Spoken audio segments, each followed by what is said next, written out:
Assalamu alaikum wa rahmatullahi wa barakatuh. Ahlan wa sahlan. Welcome, guys. Let me know if you guys can hear if the sound's working. Um, Hopefully, it should be working. Maulana Hamza, how's things with you? Alhamdulillah, things are well. How are things with yourself, Sheikh? MashaAllah, mashallah. I like that kind of nice, so like sigh take and short moment of contemplation. And that's like they say about Imam Shafi, innit? That every time he would speak, he would like think about what he was going to say. Just remind me of Imam Shafi there. You're not Shafi, by the way, are you? Oh, Hanafi. Oh, Hanafi. I mean, Mujtahid. Oh, okay, that's all right then. No. That's okay. I kid. Alhamdulillah, alhamdulillah. So, mashallah, another session, another podcast, alhamdulillah, Arabic podcast. As you guys know, we deal only with Arabic here. We're only Arabic dealers. So, first of all, let me just see if this there's no, because for some reason I don't know if it says in your screen. My screen says that the new update of Chrome 88. If you knew that Chrome had 88 updates here, well, now you do. Chrome's 88 update might be causing some problems for some people in their live streams. So I actually tried to do it on Firefox, but for some reason on Firefox it didn't pick up my camera. I kept on trying, and then eventually just so I just gave up. So anyway, this week inshallah we have our usual guests. Inshallah they should be coming if I have sent them the right link. Hopefully I've sent them the right link. And the podcast, as you guys know, our podcast is an Arabic podcast. So for those of you guys who only understand English, then you might want to, I don't know, block your ears, or you might want to watch what is it? What comes on this time? Football highlights or something, yeah, or anything like that in the news. So we basically we talk in Arabic. We try to get people that are born and bred Arabs, so that they can speak, and we can learn from each other, and hopefully by you guys listening in, you guys hopefully should be able to benefit as well. Hamza, I have a question for you. Yes. So question is that, do you speak with your students in Arabic? Actually, no. It depends. Well, the most it depends on the actual class level as well. So what I find is that sometimes if like in the book, if I'm going to explain something and there's already an explanation for it in their book, in like the Hashia, so then to get them like more familiar and more comfortable with using the Hashia, I sometimes walk them through it. So what I'll do is that I'll read the text and also the matan, obviously. I'll read it in a way that it's as though I'm speaking to them in Arabic. So I don't translate it deliberately. Okay. But it depends also on the book and the students themselves. Okay. So what about how is the kind of actually let's start with Arabic. We're just speaking too much in English. طيب نحن أهلا وسهلا مرحبا بكم أيها المستمعون والمشاهدون والمشاهدات. نحن الحمد لله اليوم اجتمعنا مرة يعني 13. نعم هكذا مرة 13. واجتماعنا هو حول تعلم اللغة العربية والممارسة والحوار فيما بيننا. واليوم إن شاء الله يعني يتكرم يعني يشرفنا الضيوف الكرام إن شاء الله. هؤلاء طبعا هذا لغتهم، والإنسان يعني أنا دائما يعني وجدت هذا الإنسان يعني يستمتع أكثر، يتلذذ أكثر إذا سمع اللغة من أهل اللغة. لا أدري، هكذا وجدت حمزة؟ نعم هكذا وجدت أيضا، لأن اللغة هي لغتهم، يعني المحادثة هي لغتهم، يعني هم ملكوها. نعم. هي لغتهم الأمية. فعباراتهم وتعبيراتهم. لماذا لا يقولون اللغة الأبوية؟ هذا نسألهم اليوم. نعم. نأتي بأسئلة عويصة جدا صعبة. وفي هذا الزمان هذه الأسئلة صعبة جدا. نعم نعم نعم نعم. أنا وجدت هذا أيضا، أنا وجدته في يعني يعني قراءة القرآن. يعني قلما أجد أحد من غير العرب نعم. يقرؤون القرآن كما يقرأ العرب. يعني ولو كان العربي يعني ما أتقن يعني جميع قواعد تجويد. حتى المصريون، حتى هكذا، لا أقول يعني، لا أحكم على الجميع، لكن حسب تجربتي. نعم. حسب تجربتي، نعم، حسب تجربتي. يعني يقولون هنا، ماذا يقول؟ هل تحب الشعر يا أستاذ؟ نعم أحب الشعر. يقول الخليل لأن الله، خليل ابن أحمد الفراهيدي معنا. الله، ظننت أنه قد توفي. ممكن أخطأت في هذا. لأن الأم هي المدرسة. نعم صحيح، لغة أم وليس الأمية، لغتهم الأم. شكرا. شكرا أحسن. شكرا. نعم، معنا الضيف جاءت، الحمد لله. أهلا وسهلا بك، والسلام عليكم ومساء الخير يا الأخت نورة.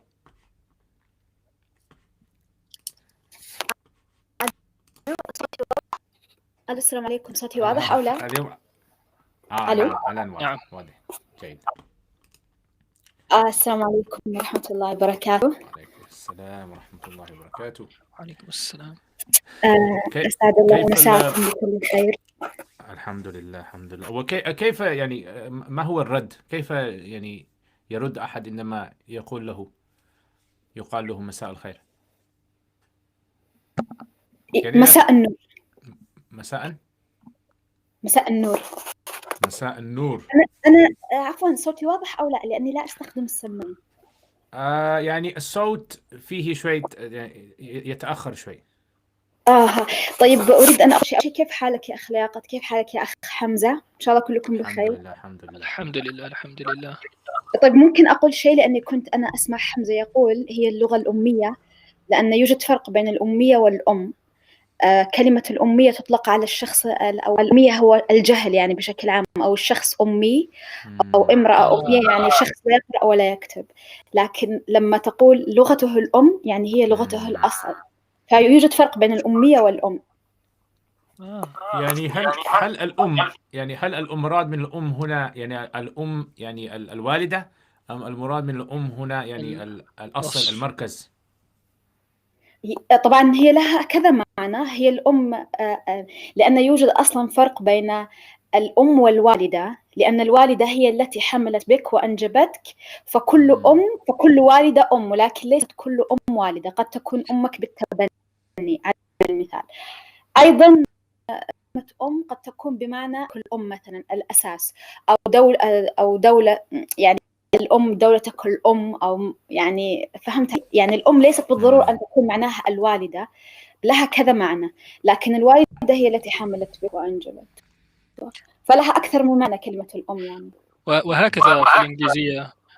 فمثلا في الحاسوب يقال motherboard. وفي بعض الأفلام إذا لما كان هناك سفينة كبيرة يقال mothership. وهكذا يقال في الإنجليزية أيضا. ولكن في الإنجليزية لماذا يسمون هذا بماذا؟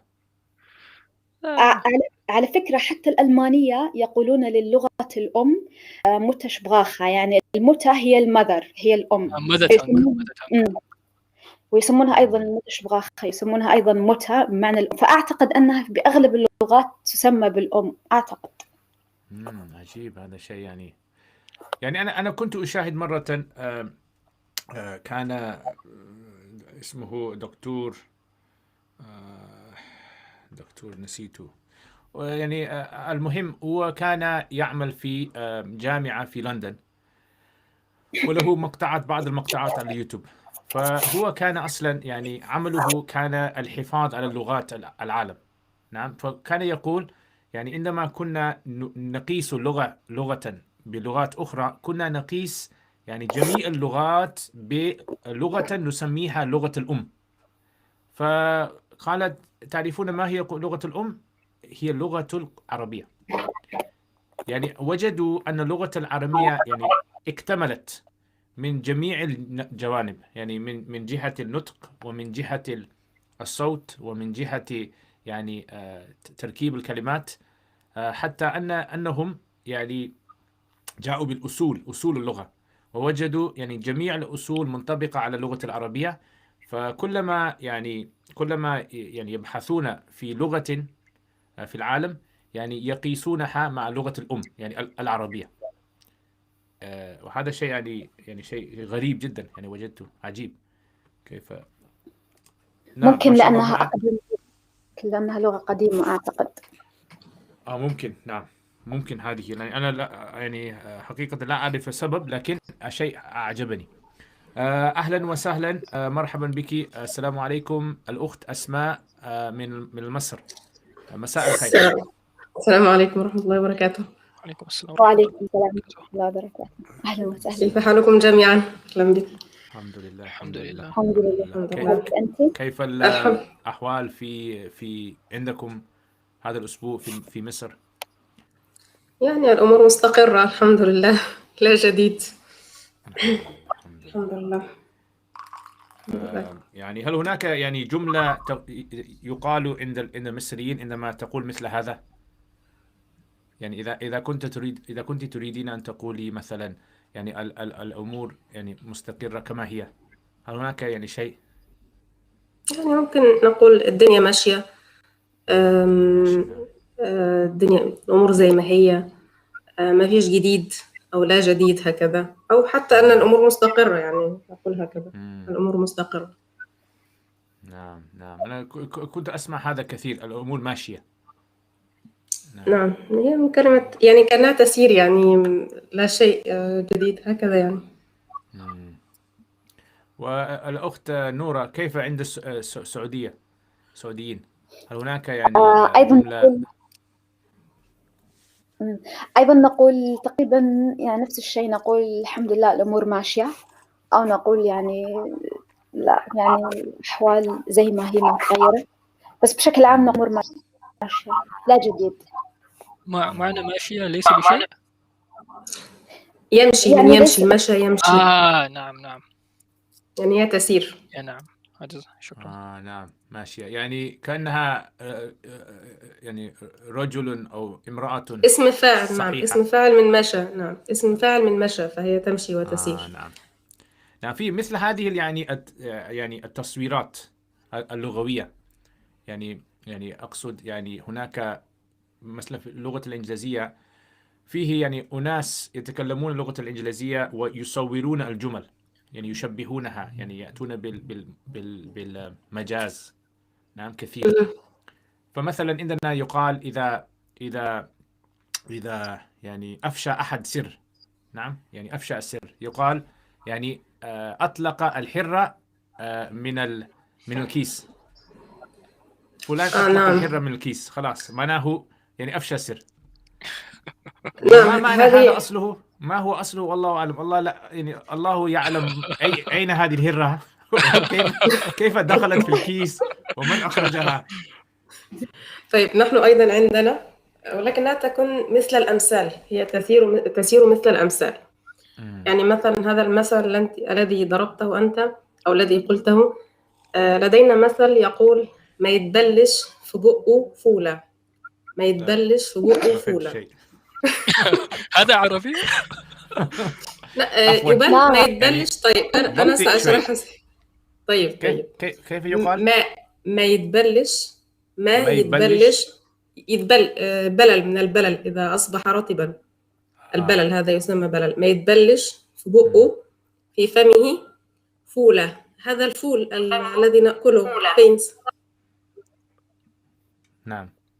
طيب فكأنك إذا أنت يعني أعطيت إنسانا أو قلت له سرا، هو لا ينتظر، كأنك أعطيته هذه حبة من الفول، هو لا ينتظر هو لا يضعها في فمه حتى تبل، هو يخرجها سريعا، لا ينتظر يعني. نعم فيعني يقول ما ترك الفول في فمه حتى يبتل. نعم هكذا. نعم عفوا بالعامية كيف يقال؟ جميل ما جدا. يتبلش، ما يتبلش في بقه قديش؟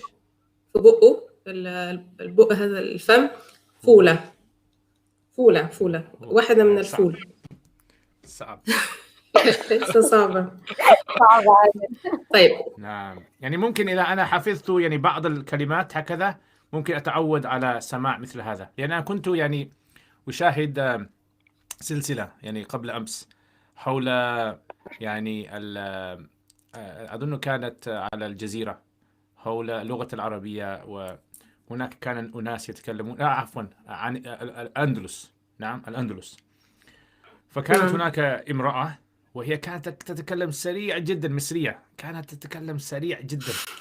لكن أنا كنت يعني سمعتها تقول يعني بقى قلت بقى، عرفت هذه الكلمة. عرفت هذه الكلمة. نعم بقى همزة فهمت؟ طيب نعم بقى نعم بس بقية. و... طيب وعكس هذا السر، يعني للإنسان الذي يريد أن يقول لك أنني أمين، يقول لك سرك في بير، سرك في بير، يعني لن يخرج، كأنه وضع السر في بئر وهو لن يخرج. نعم سرك في البير. نعم سرك في بير. هذا واضح. نعم. طيب فمثل هذه الأمثال، يعني مثل هذه الأمثال هل هناك الناس يعني عند المصريين، هل وجدت الناس يتكلمون بهذه الأمثال، ضرب المثل أو جدا بمثل هذه التشبيهات كثير؟ كثير جدا جدا جدا. تقريبا نحن يعني قد تجد مثلا ربع الكلام أمثال. لدينا أمثال كثيرة جدا. يعني وهل هذا يعني هناك بسبب البيئة، أو هل هذا يوجد عند جميع العرب؟ يعني هل في السعودية الأمر هكذا؟ نعم الأمثلة كثيرة، طبعا تختلف من لهجة إلى لهجة، لكن موجودة الأمثلة. لا يحضرني مثال عن الأمثال صراحة، لا يحضرني حاليا، لكنها موجودة. لكن سرك في بير هذه متداولة حتى عندنا. سرك في بير يعني سرك في بئر لن يعرف عنه أحد، لن أفشي سرك. نعم نستخدمه أيضا. يعني عندنا بالإنجليزية نقول يعني نقول سأذهب مع هذا السر إلى قبري، هو سيذهب السر معي في القبر. نعم هو قريب. نعم قريب، يعني المعنى قريب. نعم. طيب يا يا أخت أسماء، عندي سؤال تفضل. عن المثل السابق. في لفظ ما تبلش ما هو التركيب في هذا الكلمة، في هذه الكلمة الله ميت؟ يهديك، لا إعراب لا والتركيب. لا لا لا لا لا, لا أعني التركيب في المدرسة. التركيب أعني ما كيف يقال components. ما هي الأجزاء في هذه الكلمة؟ طيب ما نعم. لا أوله ما. نعم. في اللهجة العامية المصرية نحن نستخدم للنفي نستخدم ما، وفي آخر الكلمة شين. ما يتبلش. وهذا للنفي. طيب.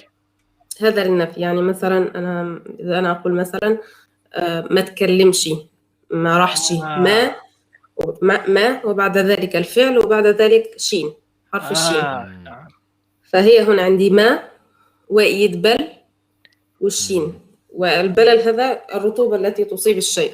نعم. أو كأنه أصابه ماء نقول ابتل أو بلل. نعم. شكرا فهمت. نعم هذا شين، يعني هذا شيء يعني يظهر كثير يعني عند عامية المصريين. نعم هو للنفي. نعم دائما. يعني ما فيش يعني ما لا، لكن هذه هي من كلمة شيء، يعني ما في شيء. إذا أنت سألت إنسان ماذا بك، يقول لك ما فيش. هي ما في شيء لكنها أضغمت هكذا. نعم هذا شيء يعني شيء عندما يعني عندنا في الإنجليزية يعني عندنا كثير مثل هذا كثير، لكن هذا يختلف حسب المنطقة. يعني في بعض المناطق يعني يلحقون بعض يعني حروف زائدة في آخر كل كلمة. وحتى يعني عندنا يعني لا أدري، أنا قد وجدت هذا يعني شيء في الإنجليزية، أنهم لهم يعني يعني كلام سر. نعم، يعني لا أدري ماذا يقال بالعربية. يعني عندما كنا في مدرسة أو في الكلية، يعني عندما كنا نريد أن نتكلم مع أحد لكن لا نريد الآخرين يسمعوا، يعني كان شفرة، عندنا تقصد شفرة، يسمى تسمى شفرة. شفرة. نعم شفرة، كمثل هذه التي تستخدم في عمليات التجسس، يستخدمون شفرة خاصة تسمى لكن شفرة. نحن نتكلم إنجليزية لكن نغير بعض الكلمات فقط، يعني كل شيء يعني كما هي، لكن يعني الذي يفهم اللغة يفهم هذا هو يعني الشيء الذي يحاول أن يخفي. فمثلا نقول what is your name. نعم what is your name. نقول ولا قط إلى جيز يلا جون إلى جيم. ولا قط إلى جيز يلا جون إلى جيم. فهذا يعني طريقة واحدة. يعني والدي ما كانوا يفهمون ماذا أقول، وكنت أتكلم مع صديقي وحاول ما يفهموا، هم يظنون ممكن هذه لغة يعلمونهم في المدرسة. لكن هذا كان يعني، وقد وجدت هذا يعني شيء عجيب. وجدت هذا عند يعني في كتب الفقه أيضا. وجدت الإمام مالك كان يتكلم يعني مثل هذه يعني الأسلوب في العربية، كان يتكلم مع بعض يعني تلامذتي.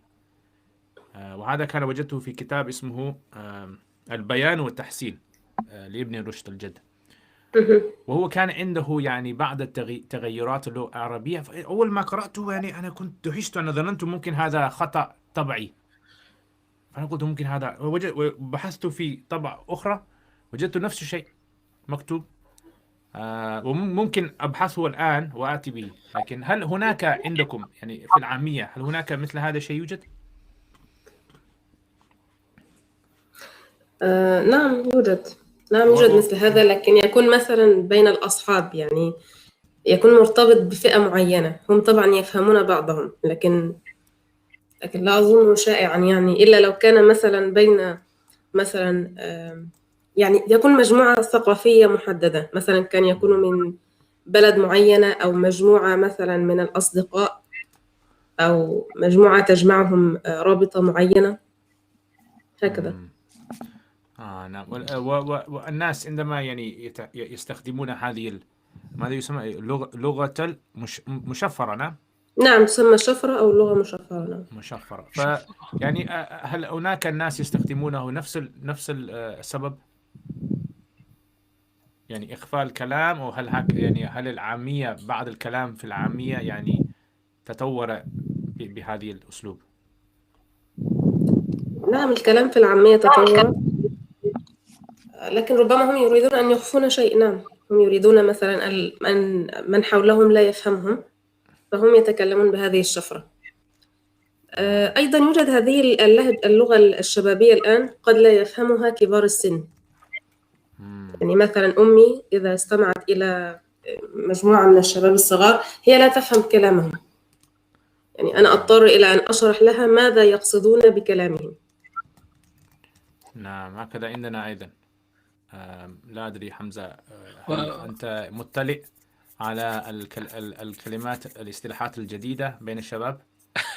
لكن أنا يعني كنت أدرس في باكستان يعني 9 سنوات. فعندما رجعت يعني أنا سمعت أخي الصغير يعني يقول هذا الأمر، والله هذا الأمر يعني أسود، هذا الأمر أسود جدا. أنا قلت له ماذا تقول أسود جدا؟ يعني حدث شيء في البيت؟ لا، قال هذا أسود يعني جيد جدا. فبدأ يستخدم كلمة أسود للممتاز، يعني هذا أمر رائع جدا، يعني هو أسود. نعم. وماذا حمزة؟ عن أي شيء. يعني يعني الاصطلاحات الجديدة بين الشباب. نعم هناك اصطلاحات جديدة في كل زمان، ولكن الاصطلاحات كانت في زمن شبابي. لا أدري إن كانوا يستخدمونها حتى الآن. ما هو الاسم لهذه المصطلحات؟ في الإنجليزية نقول سلانج، وما هو الاسم لهذه المصطلحات في العربية؟ نقول لغة شبابية. لغة شبابية. نعم. نعم.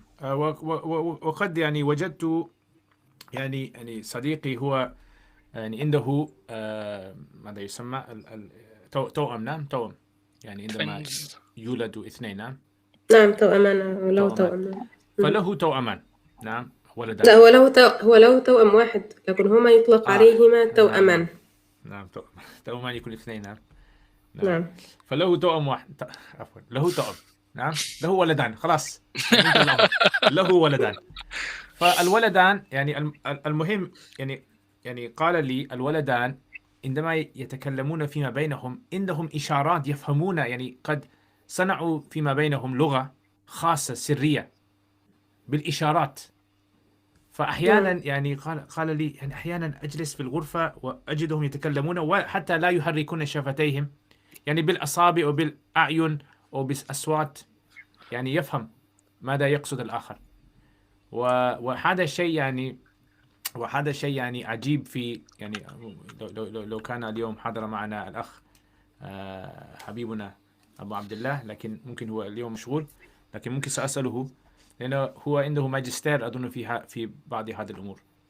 فهم وجدوا أن الناس إذا يعني ما تعلموا لغة، يعني اللغة الرسمية في بيتهم وفي بلادهم، ينشئون من أنفسهم لغة جديدة. ويعني بحثوا في هذا، وجدوا هذا في السجن كثير، يعني ماذا يسمى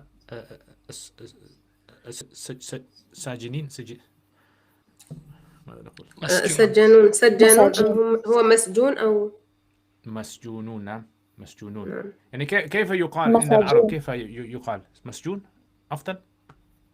مسجون. تقصد جمع؟ نعم جمع. مساجين. نعم. فهؤلاء المساجين يعني هناك وجدوا، يعني هناك كان في أمريكا سجن كبير جدا يسمى maximum security. يا الله كيف ترجمة يا ليت أبو عبد الله موجود. فيعني هذا المهم هذا السجن يعني من أشد، يعني أصعب السجون. نعم. فكان فيه يعني هذه يعني جانج، ماذا يقال جانج؟ يعني هؤلاء الشباب. نعم نعم ليس يعني جانج، يعني هناك لا أدري في مصر في بلاد يعني مسلمين ليس عندهم كثيرة، لكن في بلاد الغرب ممكن الأخت نورة أيضا تعرف، يعني في ألمانيا أيضا يوجد فيه يعني تجمعات من الشباب، يعني يكون عندهم شعار خاص وعندهم آراء خاصة، ويعني عادة يبيعون مخدرات. نعم يبيعون مخدرات، ويعني يقتلون بعضهم بعضا، فيكون بينهم يعني حرب عادة على الشوارع. نعم. فيعني هذا كثير جدا عندنا، يعني عندنا هذا كثير جدا، حتى المسلمون يعني الساكنين في بريطانيا وفي أمريكا، يعني حتى هم الآن عندهم هذه الإصابات يعني الخطيرة. فهؤلاء الذين في السجن يعني حتى هناك عندهم كلام سر فيما بينهم، يعني إذا أرادوا قتل أحد في السجن، يعني عندهم يعني وجدوا أنهم يعني تقريبا يعني كل شهر وكل يعني 6 أشهر وبعد كل فترة كانوا يتوبرون هذه اللغة. حتى ماذا يسمى شرطة سكيورتي، حراس. نعم أمن أو حراس. نعم أمن. نعم يعني أصحاب الأمن في السجن، حتى هم ما عرفوا يعني لأن بسبب سرعة تطورهم اللغة، يعني ما كانوا يستطيعوا يدركوا يعني معنى الرسالة يعني دائما. فهذا شيء يعني شيء غريب أنا وجدته في تعلم اللغة. لا أدري هل وجدت مثل هذا أيضا؟ نعم. مثلا أنا سأقول لك شيء يحصل في السعودية، على حسب علمي وإلى الآن. طبعا في السعودية كما تعرف أن الخمر ممنوع، يعني لا توجد أماكن يسمح فيها الخمر نهائيا، لكن يباع منذ سنين سنين يباع. كيف الطريقة؟ الذي يشتري الخمر أو المخدرات، لكن أتحدث عن الخمر، الذي يكون عنده الخمر أو يستطيع أن يدخل الخمر إلى السعودية يتعامل مع بائع. البائع هذا بينه وبين البائع كلمة سر. فهذه الكلمة ضروري أن يقولها إذا اتصل مثلا عليه أحد، ضروري أن يقول هذه الكلمة حتى يفهم أنه يريد الخمر. قد تكون الكلمة مثلا كبسة رز مثلا، أو تكون الكلمة علبة شوكولاتة، أو تكون يعني الكلمة بعيدة تماما عن الخمر، وهو يفهم أن نعم أنا أتعامل معه وهو عندي زبون يشتري مني الخمر، وحتى لو جاءني من رقم غريب يعني. فتكون بينهم كلمة يفهمونها. مجرد ما أن تنتشر هذه الكلمة وتعرف يغيرها. فيعني يبقى على هذا الموضوع لمدة سنين طويلة بسبب كلمات لا أحد يفهمها، كلمات مشفرة. وهذا الشرطة يعني كيف يطلعون على معاني هذه الكلمات؟ لا يعرفونها لأنها كلمات بعيدة عن الموضوع أصلاً. يعني كلمات كأنه يقول مثلا قلم رصاص على سبيل المثال، أو يقول علبة ماء، يعني بعيدة تماما عن الموضوع نفسه، فلا أحد يفهمها إلا صاحب يعني أو الذين يبيعون الخمر مثلا أو المخدرات. وعلى فكرة الإصابات وهذه موجودة في كل مكان، ليست فقط في الدول الأجنبية، موجودة نحن أيضا يعني في كل الدول العربية موجودة. تجد عصابة يعني يبيعون المخدرات أو يبيعون الحشيش، يبيعون الخمر، أيضا يقتلون، لكن ليس كثيرة مثل أمريكا على سبيل المثال. لا. وهل يوجد هناك في ألمانيا، هل يوجد هذا كثير؟ نعم موجودة، لكن أعتقد أن ألمانيا يعني أكثر أمان من أمريكا على سبيل المثال. أنا لا أعرف والله عن بريطانيا، لكن بشكل عام ألمانيا تعتبر دولة آمنة بشكل عام، لكن موجود فيها يوجد جرائم قتل أكيد، مخدرات، حشيش، لكن بنسبة معينة الدولة آمنة. نعم هذا يعني شيء عجيب. يعني انظر كيف اللغة يعني حتى يعني هؤلاء الشباب الإصابات يعني صنعوا لأنفسهم يعني اصطلاحات خاصة، وهذا مشهور أيضا في هذا في أغنية الراب. يعني هل هناك كلمة للراب؟ تعرفون الراب؟ نعم نقول راب أيضا. الراب أيضا نعم. وهذه يعني الراب أنا استغربت في هذا. أنا كنت في مسجد الأقصى. نعم يعني من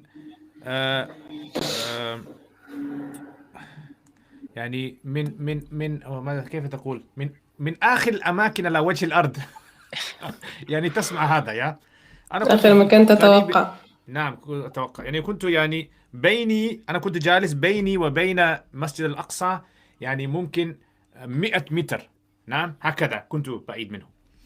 فكان معنا في فندقنا كان معنا يعني واحد يوم من الشباب يعني قد نشأ هنا، يعني جاء هنا مع أهله مع والده والأهل، وهو صغير السن أيضا.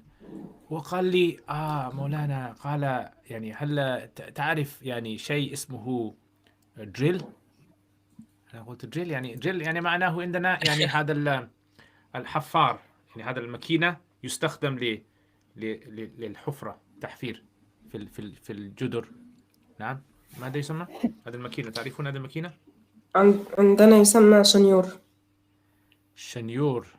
في مصر. نعم لكن حقيقة في لا أعرف كلمة باللغة يعني فرنسية. شنيور لا أعرف، لكن تعرفون هذا الذي يكون له صوت عالي صحيح؟ محفر يقال له نعم صوت عالي. محفر. نعم محفر. هذا في مصر فهو يسمى قال شنيور. لي دريل، هناك يعني أغنية يسمى دريل، يعني الشباب على الشوارع يعني ينشئونه، وهو من سلالة الراب. نعم هو من سلالة الراب، يعني استخدمت هذه الكلمة ما شاء الله. ف يعني أنا قلت طيب احكي لي اللغة. وقال نعم عندنا يعني عندما يعني يغنون هذه الأغنية، يعني المهم أن الأغنية فيه رسالة إلى الأعداء، الإصابة العدوة لهم رسالة في هذه الأغنية. الشرطة لا يفهمون لكن هؤلاء يفهمون. فأنا أقول كيف يعني؟ قال مثلا يريد يقول له سيؤتيه مثلا يعني سيأخذ منه فلوس. فيقول كيف يقول فلوس؟ يقول يعني كيس، أكيسة. فكيس هذا يعني مثلا 1000 باوند يسمى كيس، يقول سأخذ منه كيس. نعم. والطعام يعني مخدرات، مخدرات طعام. ويعني كان عنده يعني مثل هذه الكلمات. أنا قلت له يعني نفس هذه الأغنية، أنا قلت له يعني احكي لي مثل يعني كلمات الأغنية، احكي لي. فهو حكى لي أنه هو قد حفظ يعني كما يحفظ الطالب يعني دواوين الشعراء، هو كان حفظ مثل كثير هذا. فأنا قلت له يعني تعرف يعني نفس هذه يعني أسلوب الكلام تجده عند العرب القدماء. العرب القدماء كانوا دائما في صراع وحرب مع الأعداء، وكان لغتهم قد تأثر بهذا البيئة. حتى يعني لغتهم كان فيه يعني نوع شجاعة. نعم، كانوا يعني يريدون أن يظهروا شجاعتهم على أعدائهم، ويعني أنهم يعني شيء عجيب أيضا، هذه الإصابات لهم يعني قواعد أيضا فيما بينهم يعني غير مكتوبة. ومن هذه القواعد أنك لا كيف تقول هذا؟ grass snitch. يا أبا عبد الله أغثنا. أين أنت؟ أين أبا عبد الله؟ سنيتش معناه يعني عندما يعني تفشي السر، يعني تخبر الشرطة عن أحد. يبلغ عنه أو يبلغ عنه. وليس هناك يعني كلمة أخرى عن هذا؟ هكذا نحن نقول أبلغ الشرطة أو بلغ الشرطة وهل وأخبر هذا عنه. شيء يعني طيب عندكم؟ هل هذا شيء؟ إذا واشي كان واشي نعم واشي. نعم ما شاء الله. فهذا يعني يقولون يعني في السجون عندهم يعني مقولة خاص للواشي. كيف تقول هذا؟ stitches for the snitches. يعني عندما يعني يفعل عملية جراحية، نعم، ثم يخيطونه، يقول له خياطنا. نعم. فيعني عندهم يعني مقولة خاص في السجن، إذا أخبرت شرطة شيء فسيخيط يخاط جسمك، معناه ستتعب شديد. سيقطعونه نعم. سيقطعونه. فهم مقولة يعني على نغمة، يعني على وزن خاص. Stitches. Was it Snitches get stitches. Snitches get stitches. دن دن دن دن دن. يعني هو على وزن خاص. نعم. فيعني في العربية ممكن يقال يعني للواشي يعني الخياطة. نعم، ولكن لا يسمع جيد يعني. نعم. يعني فمثل هذه يعني اللغة يعني تجده يعني الشدة يعني يعني اللويالتي. كيف تقول لويالتي؟ أظن نحن عندنا مثل هذا يقولون ثمن الخيانة الموت، هكذا يعني يقال، أو ثمن الخيانة الموت. نعم. ليس التقطيع. نحن يعني يقتلون، لا يقطعون، يقتلون مباشرة. نعم.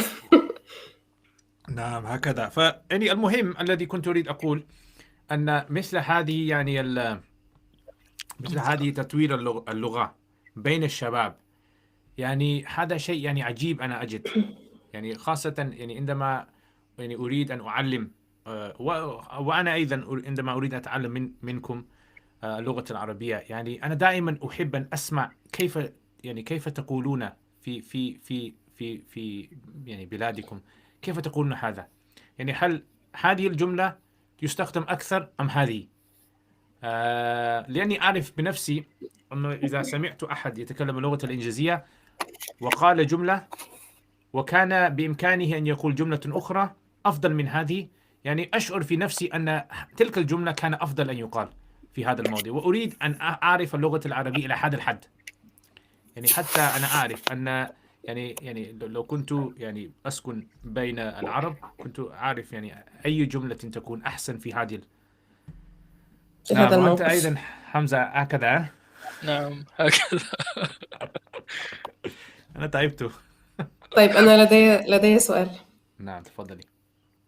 لدينا في اللغة العربية وفي العاميات، إذا كان هناك شخص يغير لديه عيب خلقي في لسانه، بحيث أنه يغير حرفا إلى حرف. هو لا يستطيع أن ينطق بعض الحروف نطقا سليما، كأن مثلا ينطق السين ينطقها ثاء، أو ينطق مثلا الراء غين، أو هكذا.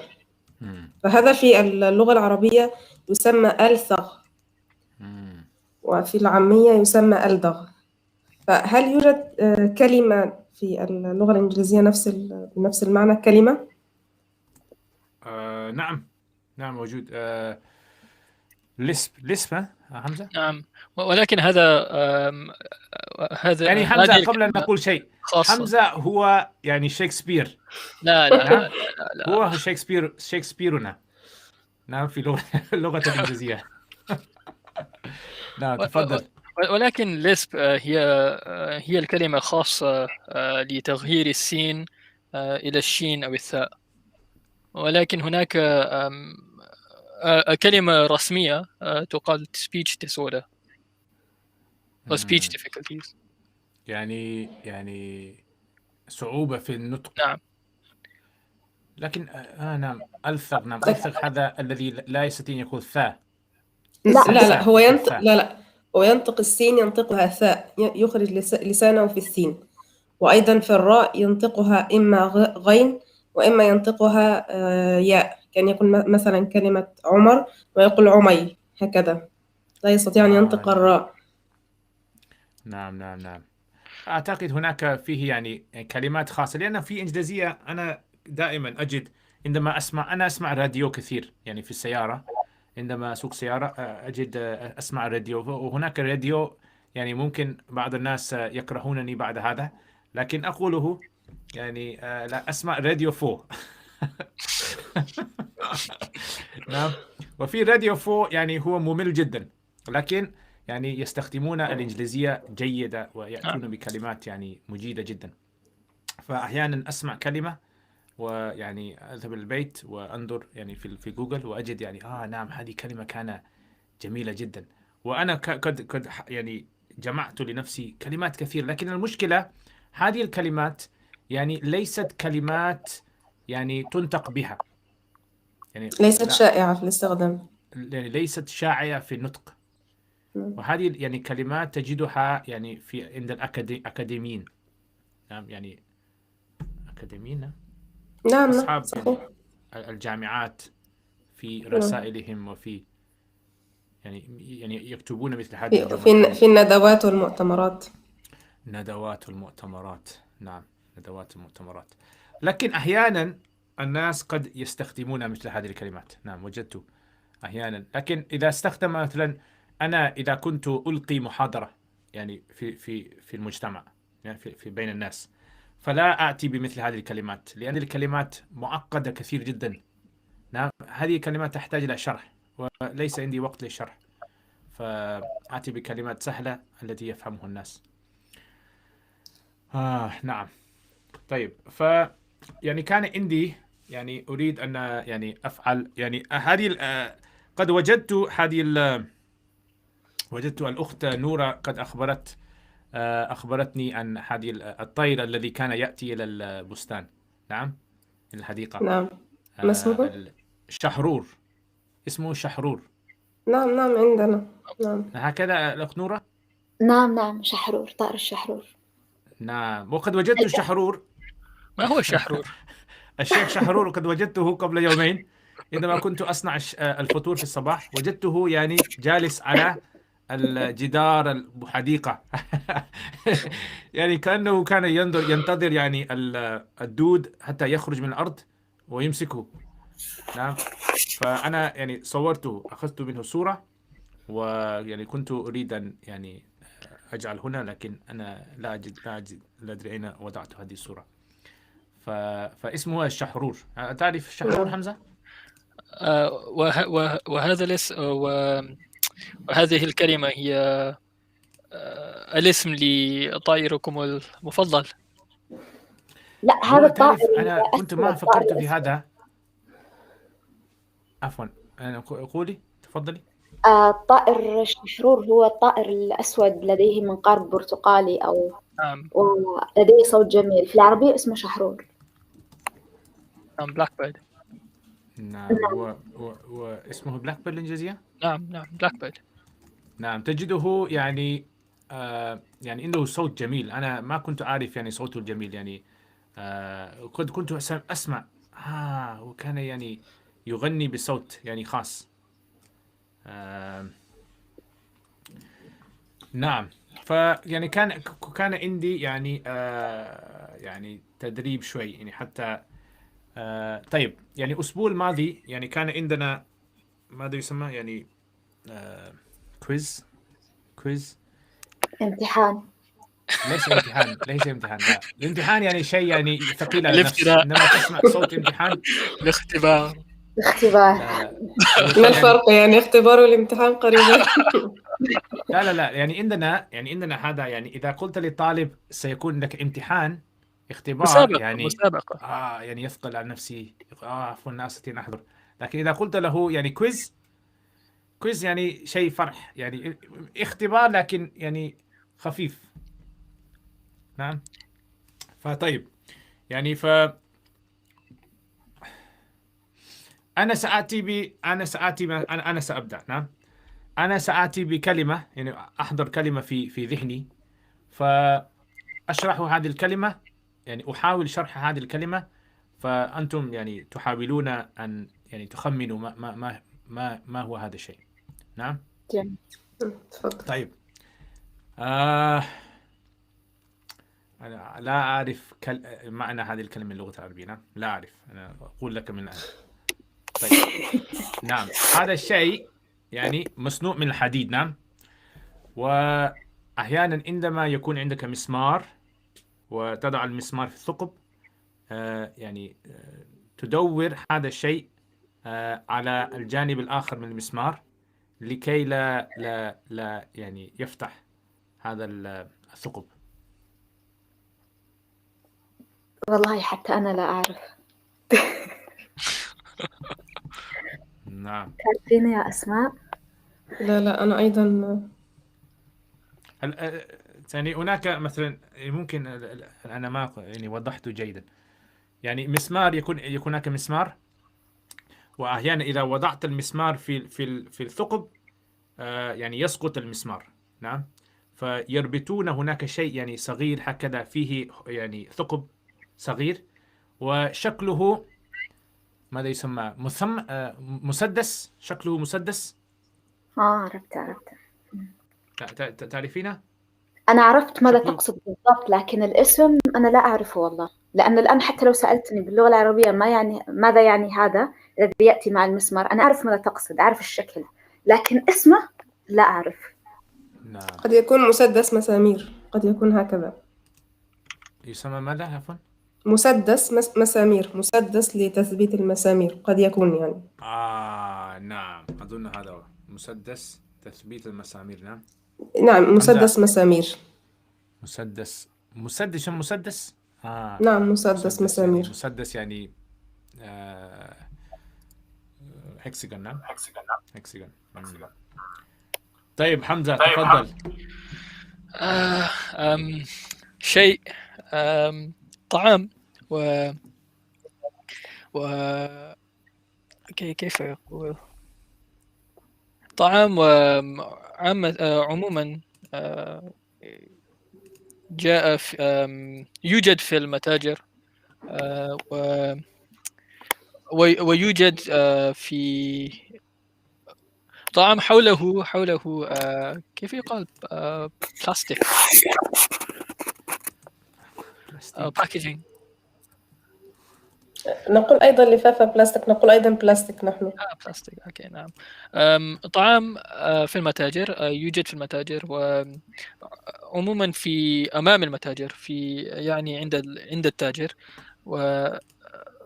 والناس يحبونه وطعمه حلو. طعام كثير يا أخي. طعمه حلو وشكله طعام. هل مدير للجسم؟ لا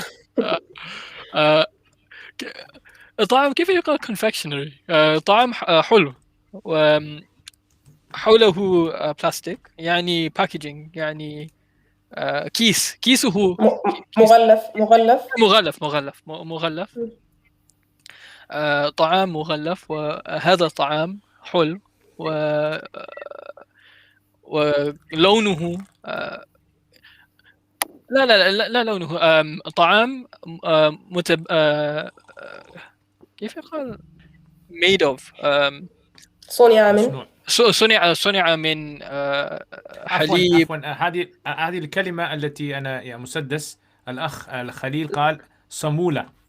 نعم هذه و... صمولة. نعم هذا ليس مسدس، هذه صمولة. نعم نعم صمولة كلمة جيدة. يعني إذا سألني أحد ماذا يسمي بنته أقول له صمولة. طبعا. يعني كلمة يعني حلو، اسم حلو. هكذا ستجعلها أضحوكة. نعم يعني عندنا أنا قد قلت من قبل، يعني الناس يأتون بأسماء غريبة جدا، يعني ما دام الصوت يعني لم يسمع أحد يأتون بهذا، يسمون بناتهم وأبنائهم بهذه الأسماء. صمولة، صمل، هذا كيف يعني هذه كلمة صمل؟ أنا سأفكر في هذا. لا عفوا حمزة، أنا قد يعني قاطعتك. نعم. أم، ف فهو طعام حلو، لونه أسمر، وطعام حلو، يحبونه الناس، وخاصة الشباب. ويوجد أسود. شكرا. شوكولات. شوكولات. نعم، أصبت. لكن الشوكولاتة بنية وليست سوداء. ما قلت سوداء، أسمر براون. أليس أسمر براون؟ نعم صحيح. هذا جيد، يعني قد ذكرت هذا. أريد أن أعرف يعني أسماء الألوان بالضبط، واليوم يوجد يعني بين أظهرنا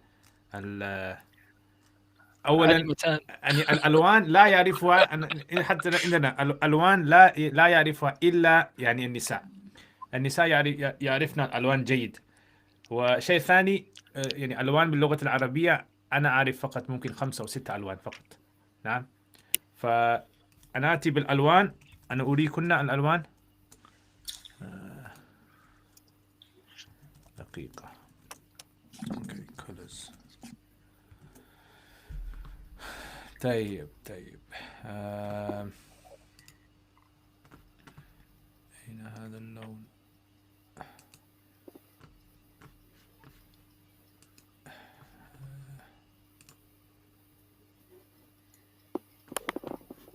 يأتي اللون. لا طيب.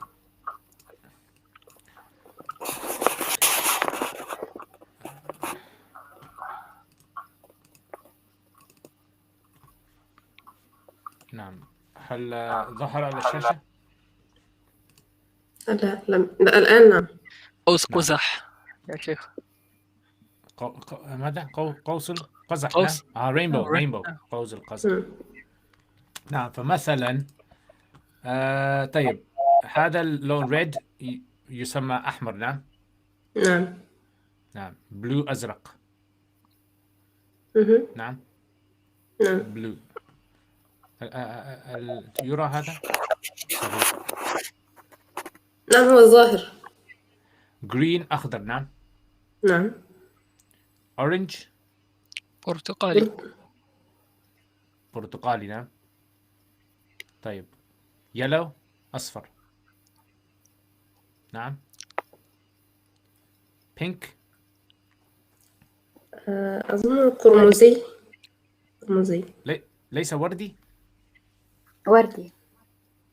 نعم لكن هذا اللون يعني أظنه الورد الذي بعده، يعني اللون الذي بعد هذا هو الاختلاف. أنا كنت أظنه يعني بينك وردي، لأن يعني كانت في بستان جدتي. لا يعني كان آسفة. لا أنا نظرت إلى الصف الثاني ليس الأول. آسفة، أنا ظننتك أشرت إلى أول لون في الصف الثاني. عفوا، أنا سأحاول أن أكبر هذا.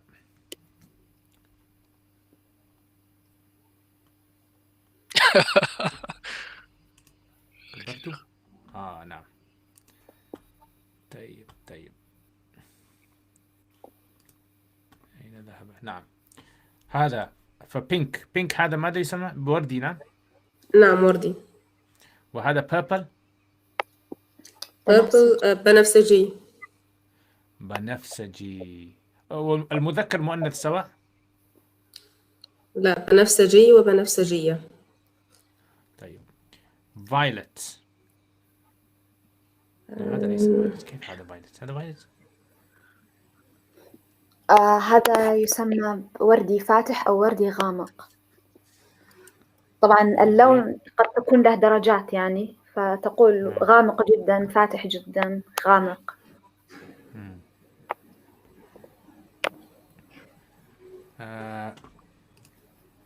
طيب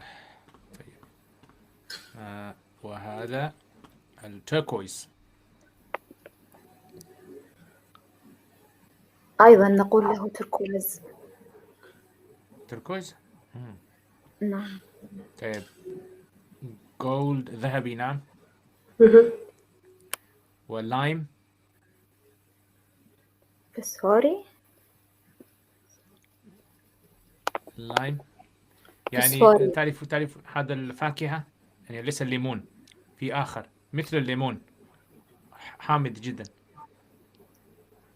أي لون تقصد؟ أي لون تقصد؟ لايم هناك هذا LIM. هذا فاقع، هو يأتي كاللون الأخضر لكن فاقع، صح؟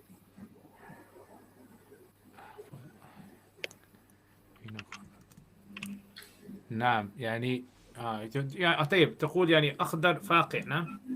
هذا عادة يقال له فسفوري. فسفوري. فسفوري. فسوري. أظن هذا قد يقال له ربيعي، لون ربيعي أو عشبي. عشبي. عشبي يعني من العشب أو الحشيش. عشب. تعرفون هذا الفاكهة الصغيرة نسميه اللايم، يعني هو مثل الليمون لكن أخضر، لونه أخضر ليمون. هل تقصد زيتون؟ لا هو في هذا ليس يؤكل مع الملح، صح؟ هو شابه الليمون والبرتقال ولكن لونه أخضر. عرفتها. هذا ليس موجود عندنا. الأخ خليل يقول تركويز فيروزي. لا فيروزي. لا ليس فيروزي هذا. يا شيخ ممكن أن تبحث عن اللايم في جوجل.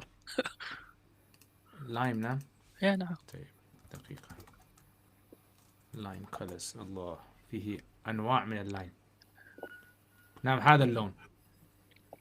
هذا فسفوري. هذا قميص. هذا أخضر. هذا أخضر. ولكن لا هذا ممكن يقال على هذا اللون كريمي. لون كريمي هكذا. كريمي. ذلك قميص ليس بلايم، هو كاكي. نعم. نعم. يعني هذا اللون قد يقال عليه كريمي، لون كريمي. نعم. طيب نرجع إلى هذا أوكي ذهب. نعم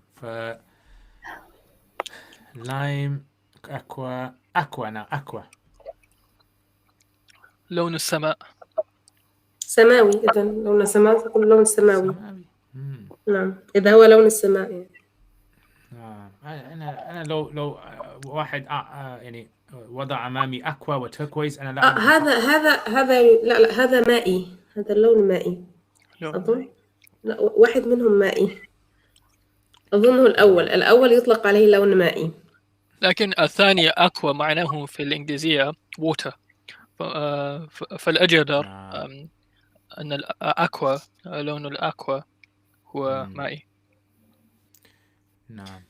أظن هذه يعني الألوان يوجد بها أيضا اختلافات يعني على حسب رؤية الإنسان. يعني يوجد مثلا اتفاق على الأحمر والأصفر والأخضر، ثم بعد ذلك هذه الدرجات يعني يوجد اختلاف عليها.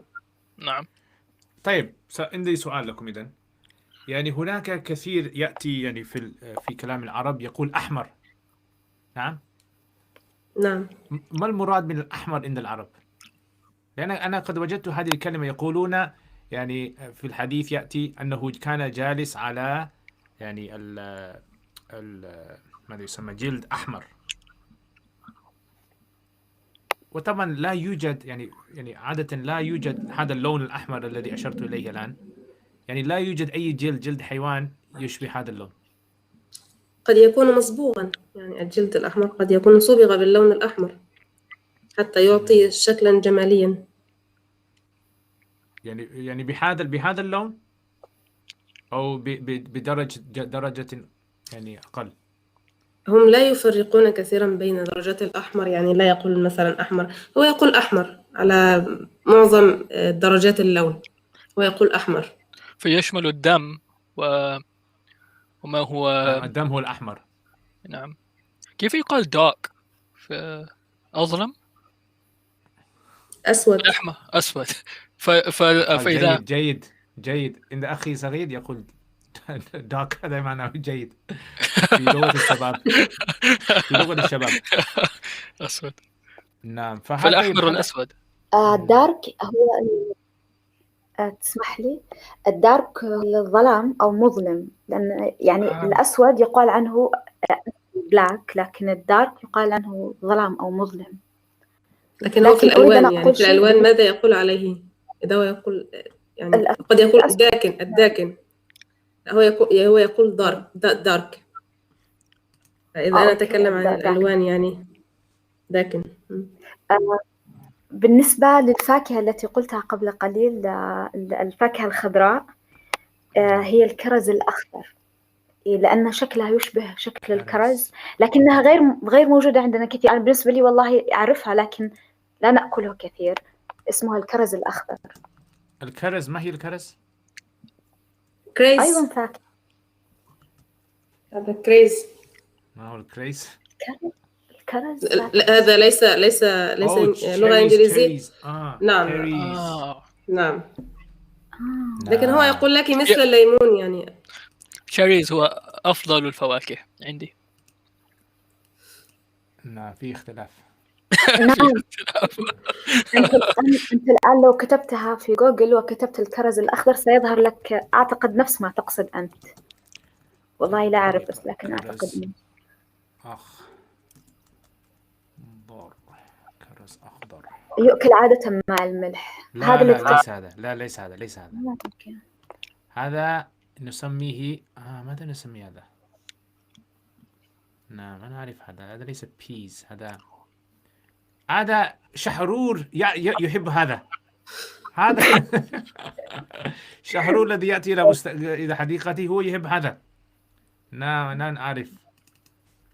لا هذا هل الذي عندك هي شجرة مثل السدر؟ شجرة السدر؟ لايمز. هذا هو. نعم. هذا يسمى اللايم. ليمون. طب ما الفرق بينه؟ تسمونه الليمون. ما الفرق؟ نعم كنت سأسألك ما الفرق بينه وبين الليمون؟ يعني هو ليمون. نعم. ممكن أن تبحث اللايم وليمون، وممكن أن تكون صورة يجمعهما. أخضر أو ليمون أصفر. نعم. هذا الفرق. طيب ماذا يقول الأستاذ جوجل؟ يقول limes are small, round and green while هذا ليس فرق. Both fruits are acidic sour. يا شيخ هذا قد فتح الباب الصعوبة. تعرف يعني ممكن يعني هذا الشيء ليس معروف عندكم، لكن عندنا هذا شيء معروف. الإنجليز يحبون أن يفرقون بين كل شيء. يحبون أن يعني كما يقولون يعني يقسم الشعر. نعم. يحبون أن يعني دقيقين. شيخ الصورة تتكلم 1000 كلمات. فعلى اليسار ليمون وعلى اليمين نعم. لكن أنا وجدت أنا شعرت بهذا أن العرب مثل مثل أيضا نحن عندنا في باكستان، يعني هذا ينبت في قريتنا كثير. نعم. لكن نسميه الليمبو. يعني الليمون الكبير الليمون الصغير. هكذا نحن نقول. لا نقول ليمون، يعني نقول ليمون عندما أشتري أقول مثلا هذا ليمون صغير لا أريده مثلا، لكن كله ليمون بالنسبة لنا. خليل يقول يقال الليم، يقال له الليم. لايم لايم لا لايم، لا كيف اللايم هذا؟ لايم. لايم نعم، إما ليم أو إما لايم، إلا إذا كان في إشباع إمالة. نعم لا ليس إمالة لدينا يقال فرق. له. نعم، فهذا الذي كنت أقول، يعني مثلا عندنا مثلا هذا الحيوان ما هو الفرق؟ طيب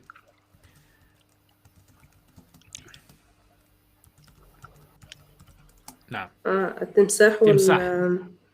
نعم طيب ما هو الفرق بين أين الصورة؟ هناك الصورة. يعني فيه واحد يسمى alligator وفيه واحد يسمى crocodile.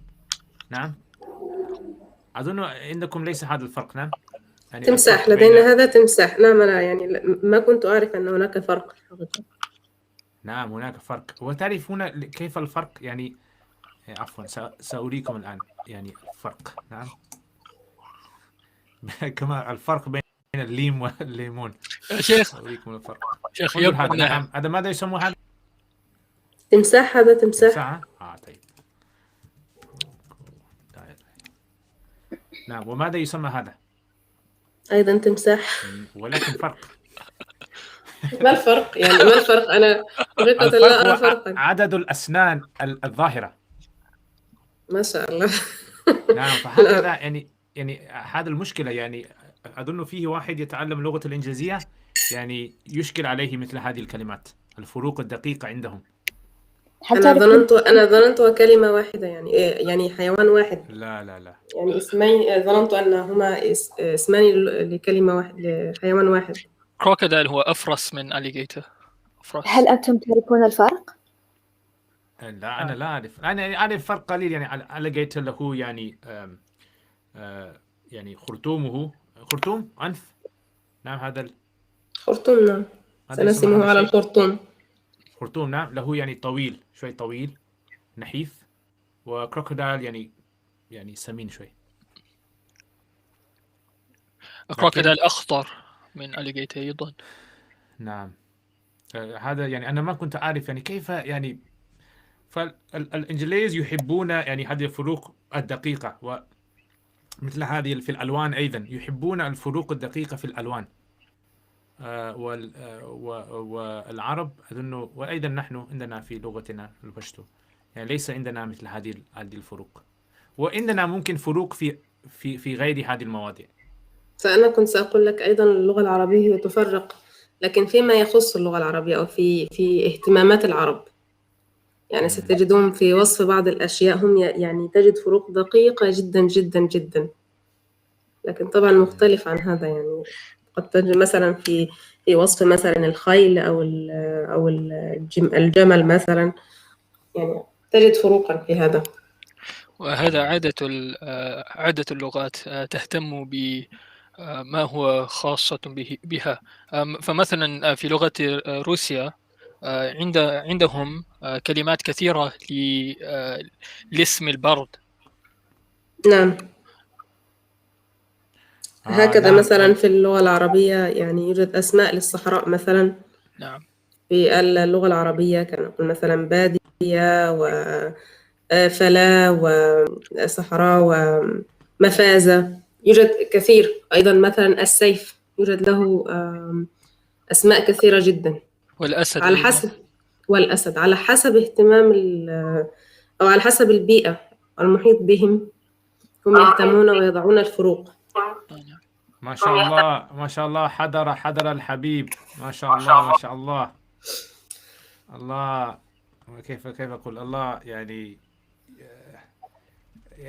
إننا في الإنجليزية نقول جملة، لكن هذه جملة ليست جيد بالترجمة العربية.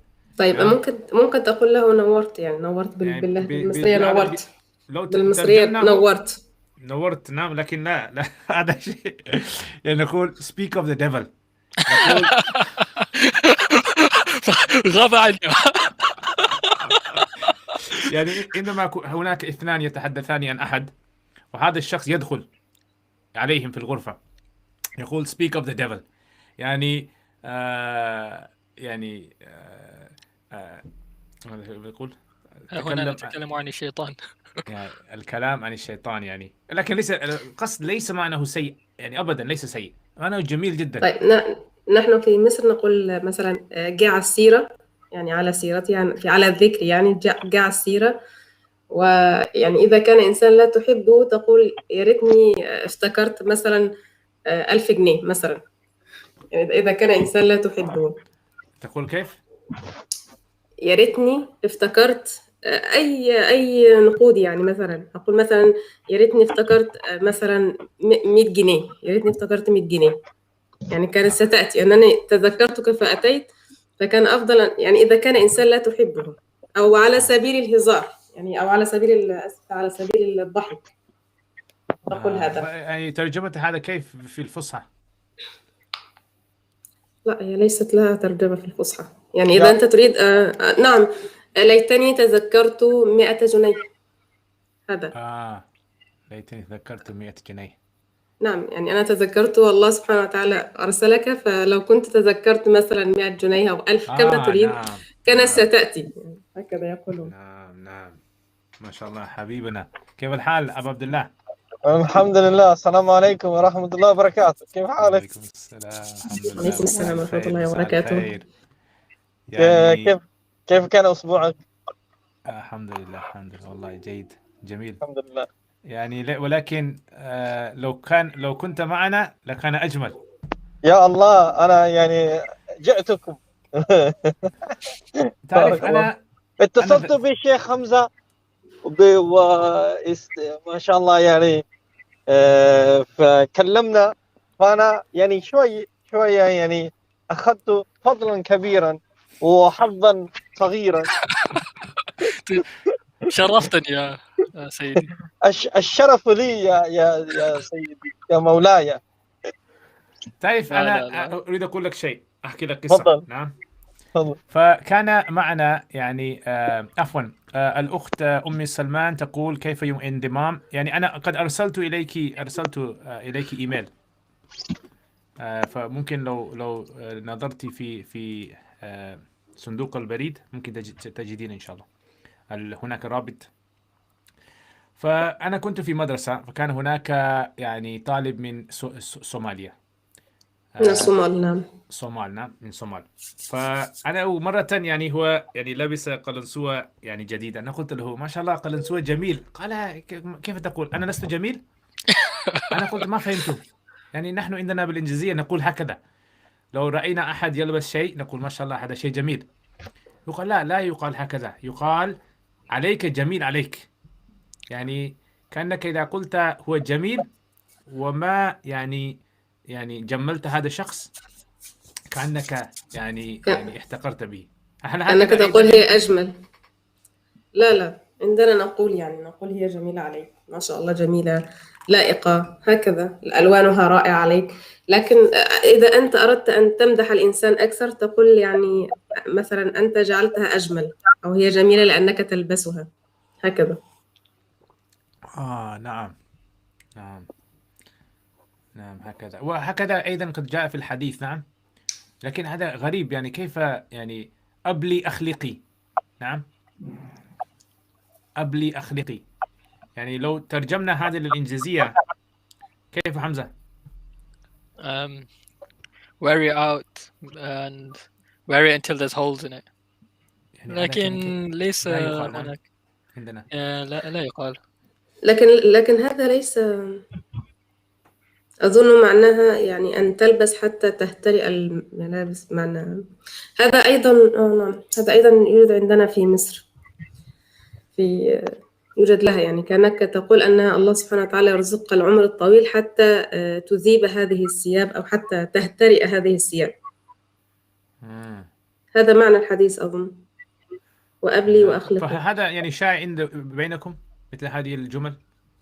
نعم. يعني تقول الضد، يعني تقول يعني معنى ضده عكسه وتريد غيره. في بعض الأشياء نعم. يعني مثلا إذا مثلا نتكلم عن الثياب، عندنا في مصر نقول مثلا إذا رأيت إنسانا اشترى ثيابا جديدة أو أي شيء، تقول له تدوبه تدوبه في عرق العافية، بمعنى أن تذيب بمعنى أن تجعل هذه الثياب تهترئ، ولكن في عافية، في عرق العافية، يعني يكون هذا العرق لكن في عافية، في صحة وعافية، ليس في مرض. يقول له تذوبه في عرق العافية، هكذا يقول. تذوب يذيب بمعنى أن يحترق، يعني الثوب يحترق ويتقطع وهكذا، يعني يصبح غير قابل. يخترق، نعم. لكن في العامية لا يقال يخترق. لا، يحترق. لا في العامية إنه إذا احترق الثوب معنى تقطع وبلي. يحترق. نعم. نعم. وفي السعودية، عند السعوديين هل هناك مثل هذه الجمل أيضا شائعة؟ نفس الجملة هذه نفسها في الملابس تقصد؟ نعم. طبعا تقريبا نفس المثل، لكن نحن نقول تقطعه بالعافية أو تقطع بالعافية، يعني إن شاء الله يتقطع لكن بالعافية، يعني يعني الملابس بالعافية. لا أعرف كيف أشرحها والله. نعم، يعني أنا فهمت يعني القصد، يعني أنا فهمت، لكن نعم. ما فهمت يعني بالضبط، يعني لكن يعني إن نعم. شاء الله الملابس تتقطع وتهتري لكن بالعافية. لكن لو قلنا مثل هذا الإنجليزية لا ممكن يسخط الآخر. لماذا؟ يعني ممكن تقول له يعني مثلا لو قلنا I hope your clothes I hope your car's accident نعم. I hope your clothes، يعني هكذا. أنا أتمنى أدعو، أتمنى أن يخترق ملابسك. يقول كيف، ماذا فعلت؟ أنا أدعو لك. هذا من ضمن الاختلافات الثقافية. نعم. وهكذا أيضا عندنا في الإنجليزية مثلا، يعني هناك مثلا كما قلت speak of the devil. نعم. يعني أبو عبد الله، كيف تترجم يعني speak of the devil بالعربية؟ speak كيف ما أدري كيف speak of the devil. speak نعم، هذا مشكلة. ما أدري كيف speak of the devil.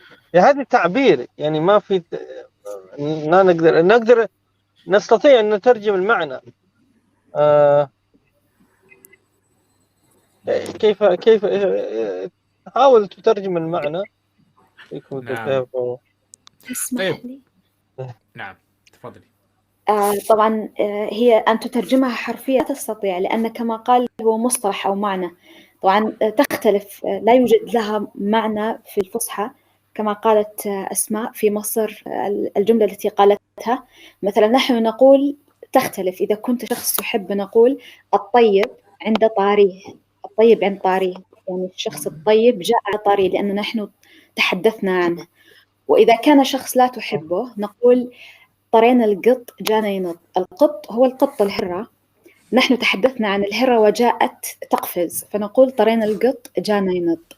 هذا إذا أنا شخص كنت لسه كنت أفكر في نفس المثل لدينا أيضا في مصر. كيف تقال في مصر طرينا القط جانا ينط؟ جبنا سيرة القط جاي نط. قريبا جبنا سيرة القط جاي نط. ما فهمت شيء، يعني عفوا يعني بالبطء. طيب، جبنا سيرة القط يعني القط جا ينط. ينط جبنا يعني يقفز ينط. الله أكبر. يقفز، نقول ينط الحبل بمعنى يقفز الحبل، وينط من على السطح أو من على الحائط بمعنى يقفز من عليها، ينط. تسمح يعني لي طبعا أول مرة لما سمعت كلمة قطة يعني تعرف يعني قطة كات، لكن في مصر يقولون قطة. قط أو قطة. عجيب. الأخ خليل يقول speak of the devil قد أتى. هذه ترجمة. هذا أنا أحبك يا خليل. نعم. لكن أنا أريد أن أقول بالنسبة للذي كتبه خليل هذا لا تستخدم، يعني لا تستخدم، يعني لا نقول إذا جاء شخص نقول ها قد أتى، نقول على يعني فورا نقول المثل، يعني مثل المثل الآن المستخدم عندي أو عند أسماء، أعتقد حتى خليل يعرف، لكن لا نقول ها قد أتى، يعني أعتقد أن الترجمة حرفية أعتقد. لكن نحن في مصر نقول يعني جاء السيرة، يعني نقول هكذا جاء السيرة.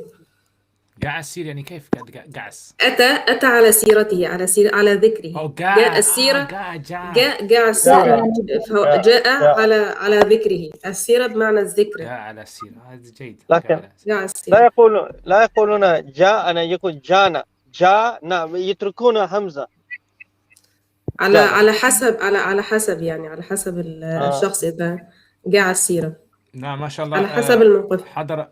حضر معنا أم سلمان. أهلا وسهلا، مساء الخير، السلام عليكم ورحمة الله وبركاته. وعليكم السلام ورحمة الله وبركاته. ما شاء الله. الأخت أم سلمان من أين؟ من المغرب. المغرب، ما شاء الله. نحن كنا نتكلم عن أهل المغرب، وكنا نقول أصعب. نعم، هل هذا متفق بيننا؟ أصعب لا لا اللهجات. لا لا لا لا لا، اللهجة المغربية مزيانة بالطاء. ما شاء الله. أظن نحن نحتاج إلى ترجمة مثلكم تماما يعني بالنسبة للهجة المغربية. بالمناسبة أستاذ، كنت تتحدث عن اللغات، يعني شفرات وكذا. اللغة هي شيء قائم، يعني شيء فيه قواعد، لا يمكن أن نطلق على لهجة أو على شفرة أو على شيء ما لغة، لأن اللغة هي قاعدة، يعني شيء قاعدي، فكله قواعد. فأما بالنسبة ما اسمه مثلا اللهجات هي وحدها، والمعلوم أن اللهجات ليست شيء جديد، فهي وجدت يعني منذ أن الله سبحانه وتعالى خلق الأرض من فيها، فهذا شيء واضح. طيب، فاللغة كالفرنسية فيها قواعد، وأصل الفرنسية هي اللاتينية، والإسبانية والإنجليزية هي اللاتينية طبعا، وأصل اللغات العربية هي اللغة العربية الفصحى. فبالنسبة حتى العلماء لا يحتاجون اللغة، بل يحتاجون العربية فقط. فهمت؟ لأن نقول كيف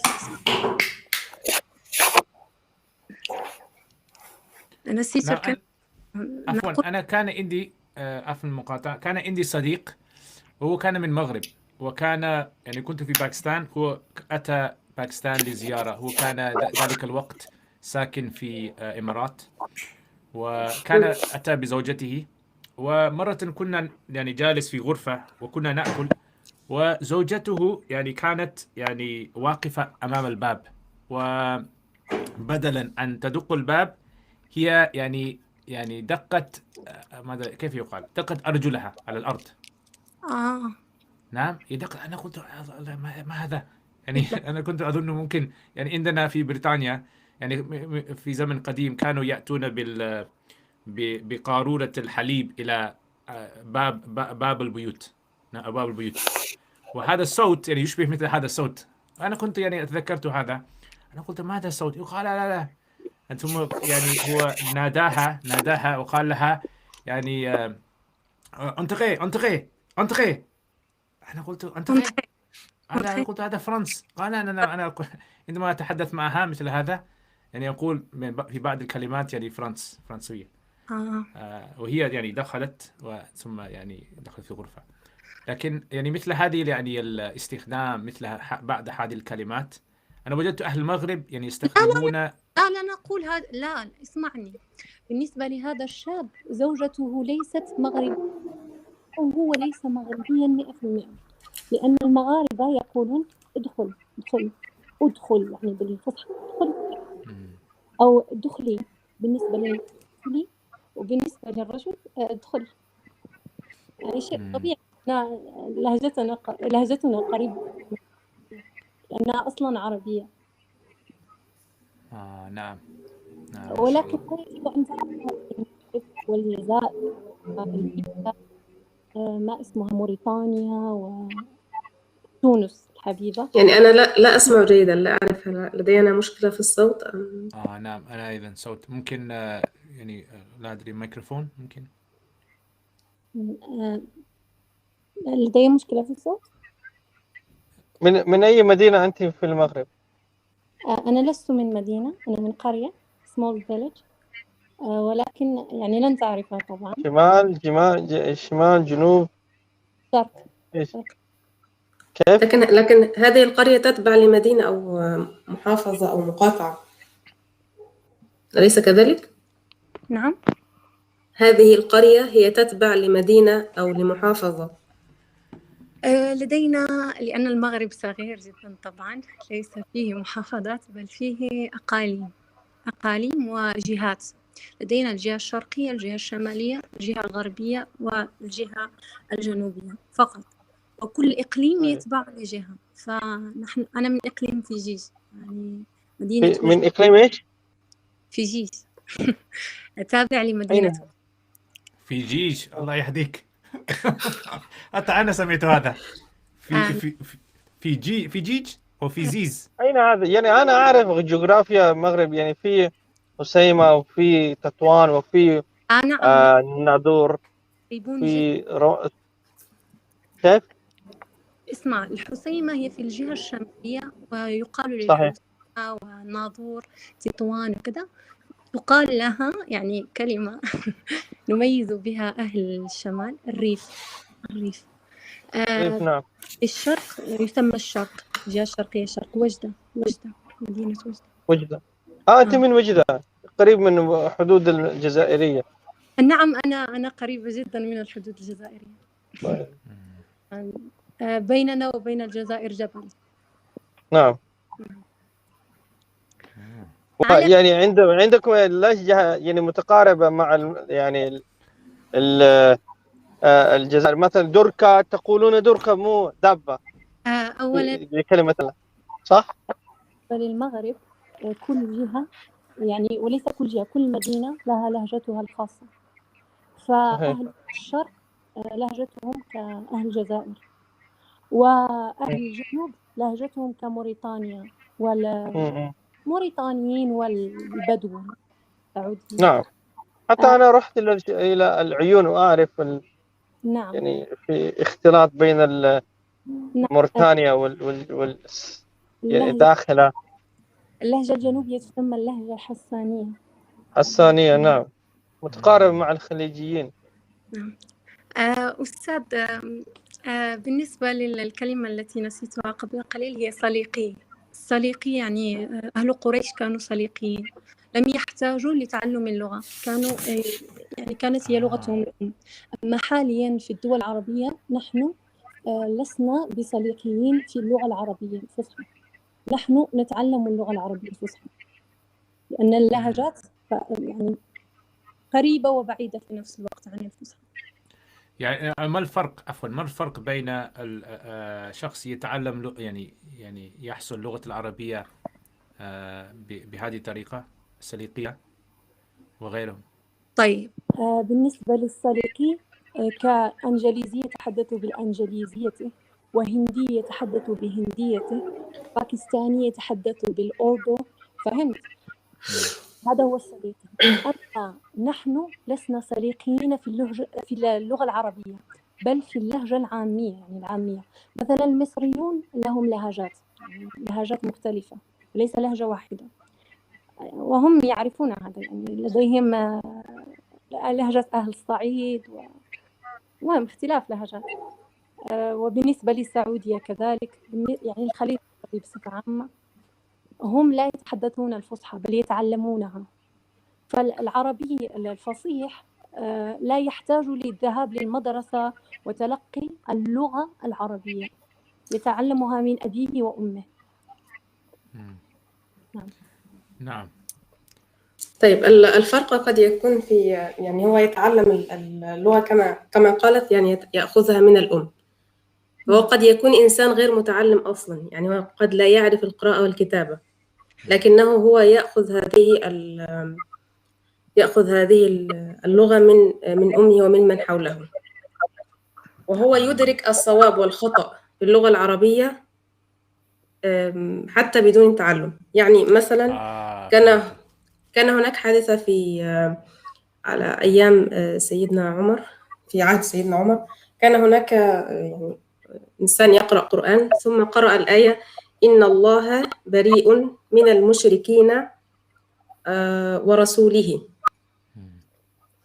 سمعه أعرابي، سمع هذه القراءة سمعها أعرابي، فقال وأنا بريء من الرسول، وأنا بريء من الرسول، لأن على قراءة هذا القارئ قرأها خطأ، أضاف الرسول إلى المشركين، فكأنه يقول إن الله بريء من المشركين وأيضا بريء من الرسول، وهذه القراءة قراءة خاطئة. فعندما وصل الكلام إلى سيدنا عمر فقال له لا، ما هكذا قرأت، ولكنها قرأت إن الله بريء من المشركين ورسوله، أي ورسوله بريء أيضا من المشركين. هذا الأعرابي هو لم يكن يعرف القرآن أصلا، وما سمع هذه الآية من قبل، لكنه أدرك بسليقته أن يعني هذا خطأ. قال أنا أبرأ من الرسول كما يبرأ على هذه على السليقة يعني. لأن في الشعر والقرآن نلاحظ أن بعض الكلمات تعكس، فالواجب أن يقال إن الله ورسوله بريئان يعني من المشركين، فهمت؟ فبدل أن يقال إن الله ورسوله بريئان من المشركين، قيل إن الله بريء من المشركين ورسوله يعني.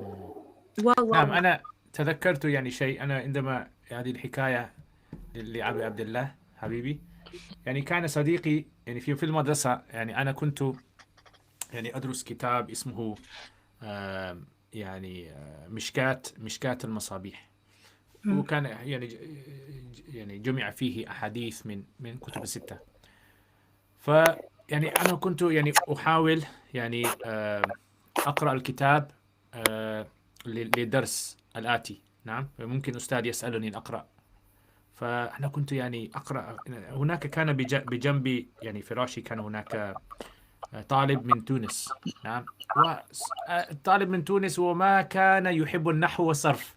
هو كان يعني كما أن إبليس أعداء المسلمين، هو كان عدو للنحو والصرف. يعني هو قال لي من أول يوم. هكذا في مصر أيضا عندنا كثير من الناس هكذا يكرهون النحو والصرف جدا.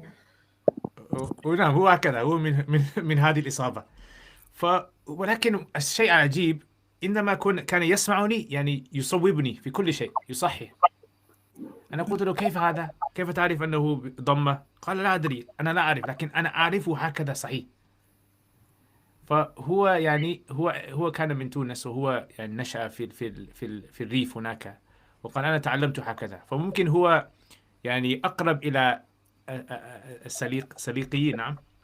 لا، سليقي. أقول لك أنا أكتب الشعر بطريقة يعني لا تصور بالشعر القديم، ولكن أنا هذا لا يعني أنني ملمة بالقواعد كلها، قواعد اللغة العربية. أنا أيضا أعرف أين نضع الضمة وأين نضع الكسرة وكذا وكذا وكذا، ولكن هذا لا يعني كما قلت أنني ملمة بالقواعد. أقول لك يعني طريقة التدريس في المغرب العربي وليس السعودية، نحن أول ما ندرسه هو القراءة وليس القواعد. فماذا يحدث هنا؟ نحن نتعلم القراءة وبعدها القواعد مع القراءة والقواعد.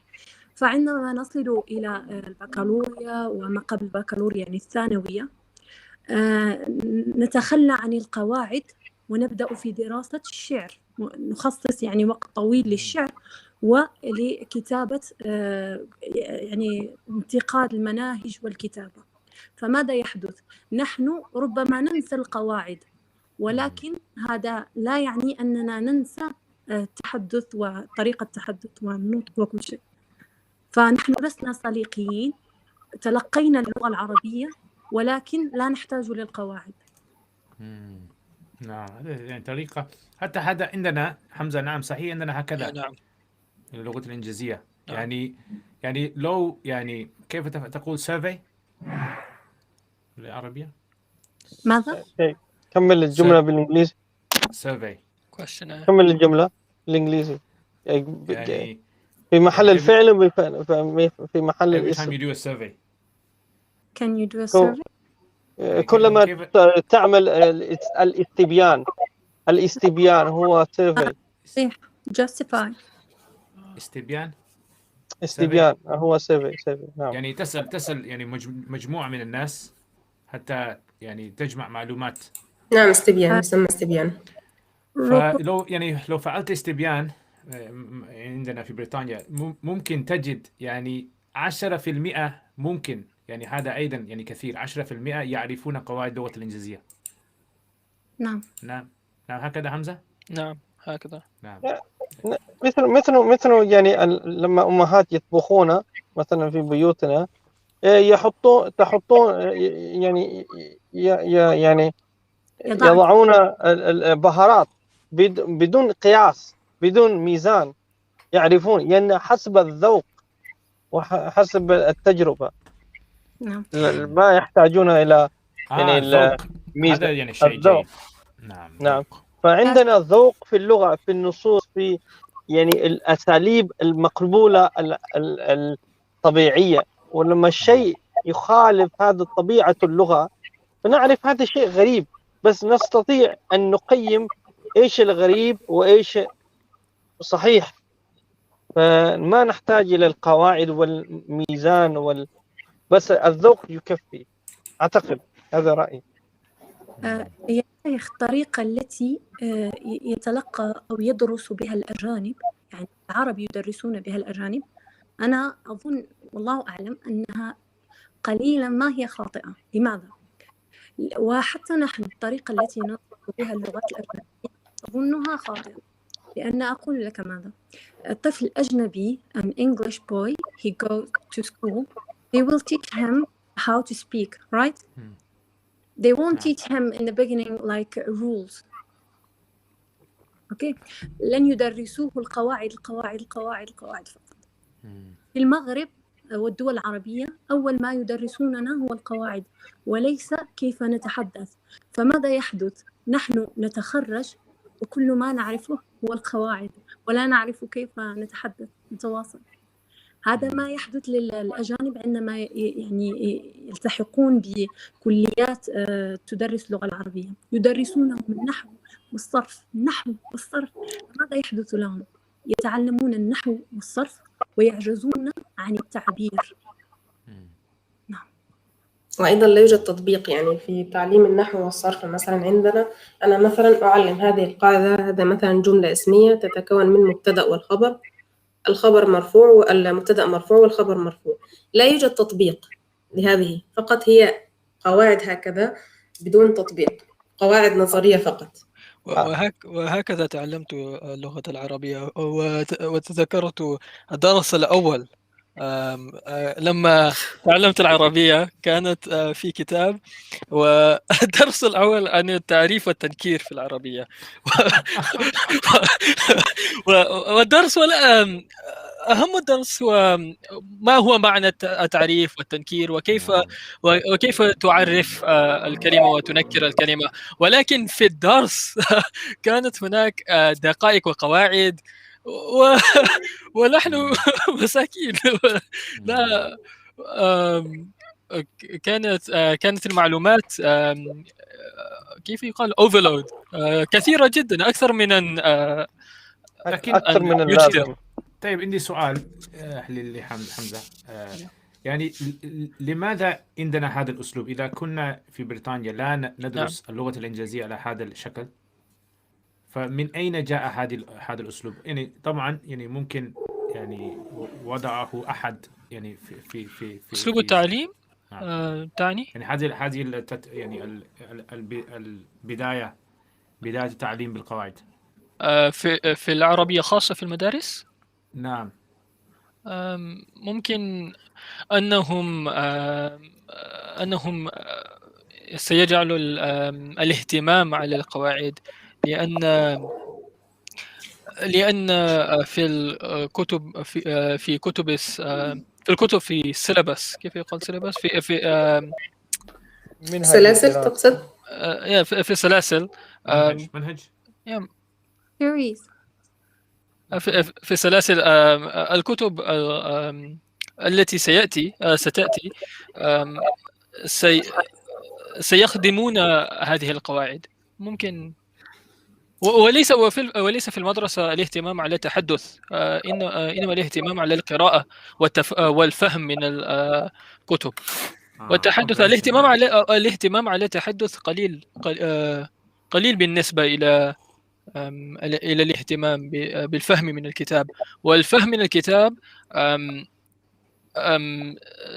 سينطبق على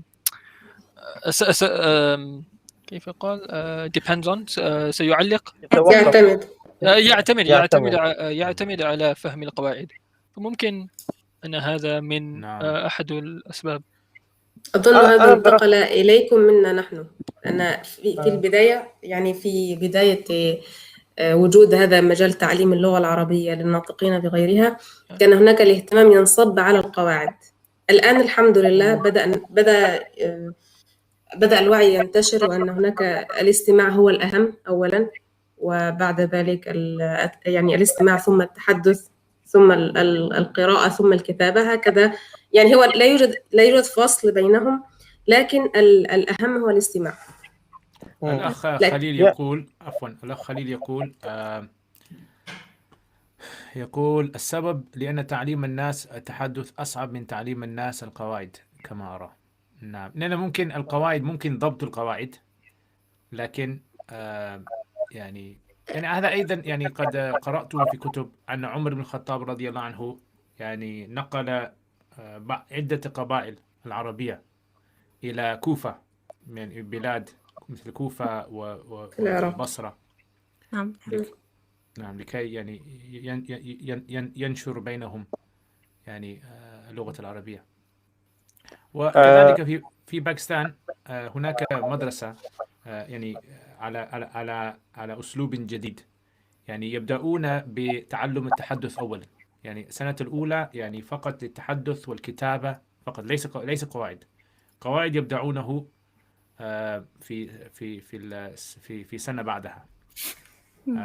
والشيء الذي يعني كان أستاذي هو كان يتعجب، يقول لنا انظر، يعني هناك مقولة مشهورة النحو في الكلام كالملح في الطعام، لكن أصبح الأمر بالعكس. نعم، النحو في الكلام مثل الطعام في الملح. ولكن الأستاذ اسمع، هو التحدث ليس الأستاذ من يعلمك إياه فقط، الأستاذ يعطيك الكفايات the basic things، أما أنت من تعلم نفسك التحدث كيف. ولكن الأستاذ يجب أن يعني يضع يده في الكفايات. كيف؟ مثلا رأيت أنك في فيديوهاتك أو مقاطعك أنك تركز على القراءة، وهذا شيء جيد، لأن القراءة هي أسهل وسيلة لتعلم اللغة العربية، أسهل وسيلة. ليس بالضرورة أن نفهم ما نقرأه، وليس بالضرورة أن ننطقه جيدا، ولكن يجب أن نقرأ ونقرأ ونقرأ، فعندما تحضر الكلمة في يوم ما أمامنا نعرفها لأننا قرأناها في جملة، فدائما نرجعها للجملة للأصل. فالقراءة هي أسهل وسيلة لتعلم اللغة العربية. أظن الاستماع أولا، يعني الاستماع إلى لغة صحيحة هو أولا قبل القراءة. أكيد، يعني الأستاذ هو الذي يعطيك الكفاية، والكفاية هي الاستماع. هو يقرأ وأنت تستمع، وبعدها تذهب للبيت وأنت تعيد ما قرأه معك الأستاذ وتقرأ مرة أخرى. ولكن هناك شيء آخر، وهو أن في المدرسة لما كنا درسنا اللغة العربية ليس هناك درس واحد فقط، هناك أساتذة، وكل أستاذ يدرسنا كان يدرسنا فنا على استقلاله. ففي الصباح كنا ندرس النحو ثم الصرف ثم هناك كتاب أدب وما إلى ذلك. فهناك الطلبة يتعلمون القواعد، ومع ذلك ليس القواعد فقط، هناك قواعد ومع ذلك تطبيقات، ولكن تطبيقات قليلة، لكن في البداية هناك تطبيقات أيضا. هل كان يوجد تنسيق بين المعلمين؟ يعني مثلا أنا اليوم سأشرح مثلا درس كذا، هو يتكلم مع الأستاذ الآخر أنا شرحت درس كذا، فيعني أنت أعطهم أو درس للطلاب أو تطبيقا عن هذا الدرس. هناك كتب خاصة لكل أستاذ، فكل أستاذ يدرس كتابا خاصا. فبعد شهر أو أشهر قليلة كان بين الدروس تنسيق ما. نعم الأخت، أريد أن أسأل الأخت نورة، كيف لأنك تعلمت لغة الألمانية، يعني كيف وجدت يعني أسلوب تعلم لغة الألمانية؟ هل هي نفس المشاكل التي ذكرناها؟ ماذا تقصد كيف تعلمتها؟ يعني هل تعلمتيها بالقواعد أولا ثم القراءة أم بالقراءة؟ لا، أول شيء تعلمتها بالقواعد، وتعلمت لأن اللغة الألمانية يعني أعتقد يعني يوجد كلمات أو أحرف ضروري تكون مع بعض حتى تفهم النطق، لأنك يعني على سبيل المثال باللغة الألمانية كلمة سبورت باللغة الألمانية تكتب كما تكتب باللغة الإنجليزية، لكن تنطق سبورت بالشين، فحرف السين مع البي ينطق شين. فإذا تفهم القواعد أو كيف الحروف تكون مع بعض لا تستطيع أن تنطق أو تقرأ، فضروري أن تفهم القواعد أولا والأحرف والكلمات هذه كلها والأشياء حتى تستطيع أن تقرأ وتكتب وتفهم، لأن لهم قواعد مثلها مثل أي لغة، وقواعدهم أيضا صعبة، يعني مثل اللغة العربية تقريبا صعبة جدا. نعم. أريد فهل أذكر مثلا نقطة. يعني أنا نعم تفضل. تفضل. لا كمل. لا تفضل. كمل. لا أنا كنت أريد أقول فقط يعني أنا غيرت المناهج التي كنت عليها من قبل في تعليم اللغة العربية، لأني وجدت يعني مثل هذا المشكلة التي يعني حكت لنا أم سلمان. أنا وجدت نفس هذه المشكلة عندما كنت أعلم الطلبة، وجدتهم كانوا يعني بعد مدة كانوا يملون من الدرس ويتركون الدروس، فوجدت أن تعليم القواعد أولا يعني هذا شيء غير طبيعي كذلك نعم موافق. للطلبة. فأنا يعني وجدت أن الطالب إذا ركز على فهم الكلمات فقط، يعني فهم معاني الكلمات، يمكن يستطيع يقرأ يعني صفحة كاملة ويفهم ممكن 80% بمجرد معرفة معنى كل كلمة. يعني إذا تدرب طالب على هذا لمدة، هو ممكن يستطيع أن يقرأ كتاب وطبعا يجد مشكلة في مثلا تمييز أو حال أو مثل هذه بعض القواعد، لكن أنا وجدت المشكلة. هذا صحيح، لأن الإنسان لماذا قلت لك الصليقي أفضل من الذي تعلم القواعد وكذا وكذا؟ لأنك لو ذهبت لإنسان مثلا من باكستان، أنا ذهبت لإنسان من باكستان وطلبت منه تعليمي الباكستانية دون يعني القواعد، فقط أن يقول لي كيف حالك، كيسي هوتو، يعني أو يقول لي تعرفين اللغات كثيرة. نعم، يعني هذه الكلمات أنا فقط شاهدتها في أفلام، دليل على أنه لم أحتاج لأستاذ لأتعلم كيف ينطقون الأفعال والكلمات كيف تخرج وكيف تكتب، فهمت؟ فأنا لو ذهبت لباكستاني لم يدرس يعني في حياته لم يدرس كيف يكتب وكذا، وطلبت منه أن يعلمني وهو يعرف فقط العربية يعني والباكستاني سيعلمني، ولكن أنا لو ذهبت لإنسان يعني أستاذ وطلبت منه تعليمي وبدأ بالقواعد وكذا سأجد نفسي يعني في حيرة من أمري، وسأجد صعوبة في التعلم. فهذا ما أظن. أنا زوجي هو يعني أفغاني من لندن، هو يعني عندما يتعلم من أستاذه يتعلم بالقواعد، ولكن عندما أتى للمغرب علمنا كثير من الكلمات باللهجة المغربية، لم يحتاج لقواعد قاعدة هكذا وقاعدة هكذا، فقط لهجة، تعلم اللهجة بدون أستاذ. نعم نعم. أبو عبد الله تفضل، لأن الآن يعني وصلنا يعني نهاية الحلقة. فأبو عبد الله ماذا نعم، كنت تقول؟ بس أريد أضيف النقطة، يعني لماذا يعني نجد كثير الدروس والمناهج التعليمية اللغوية يعني تبدأ بالنحو والصرف، لأن في دراسة يعني تعليم اللغة وجدوا الباحثون أن يعني تصميم الكورس بالقواعد أسهل. نستطيع أن نقسم الكورس حسب القواعد بطريقة يعني محدودة، نستطيع نحدد. ف يعني هذا الشيء أسهل من أن يعني نستعمل مثلا يعني الكورس يعني حول يعني النقاشات أو حول كلمات، لأن كلمات كثيرة أو النقاش يعني. ف يعني عادة المدرس والمدرسين يستطيعون أن يقسموا الكورس حول يعني القواعد، لأن هي أشياء محدودة نستطيع نعرف بين الفروق.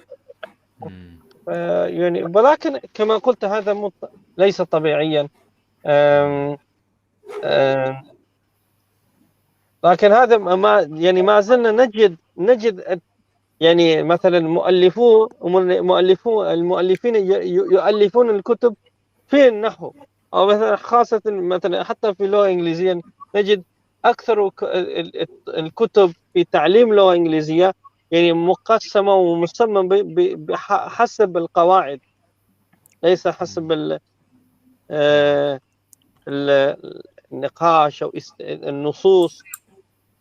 وهناك أيضا يعني كان في بداية كان يعني المنهج اسمها يعني grammar translation method، ثم يعني بدلناه ب audio lingual method، والآن يستعملون الطريقة مختلفة اسمها the communicative method، يعني بطريقة التواصلية. هذه يعني ولكن يعني نجد يعني في mix method أو طرق مختلفة أحسن، مثلا استعمال النصوص مع القواعد يعني يكون أكثر مفيدة. نعم، تسمى الطريقة التوليفية. نعم. شكرا، جزاكم الله خير لحضوركم ما شاء الله. يعني كما هو عادتنا، يعني نختم بنصيحة بسيطة من كل واحد فيما يتعلق باللغة العربية للمشاهدين والمشاهدات. فنبدأ أولا بالضيفة الأخت أم سلمان. تفضلي، يعني نصيحة بسيطة للذين يتعلمون اللغة العربية. أظن والله أعلم أن أفضل طريقة لتعلم اللغة العربية هي طريقة قراءة الكتب وأيضا مشاهدة برامج باللغة العربية الفصحى، يعني أفضل طريقة لتعلم الكلمة. وشكرا لك، جزاك الله خيرا أستاذ، يسر الله أمرنا وأمركم، ووفق الجميع لتعلم اللغة العربية والفقه بصفة عامة. فقهكم الله في اللغة العربية والدين إن شاء الله. السلام عليكم. عليكم السلام. تفضل يا أبا عبد الله، ما هي النصيحة؟ ما هو النصيحة وما هي النصيحة؟ نعم. ما هي النصيحة؟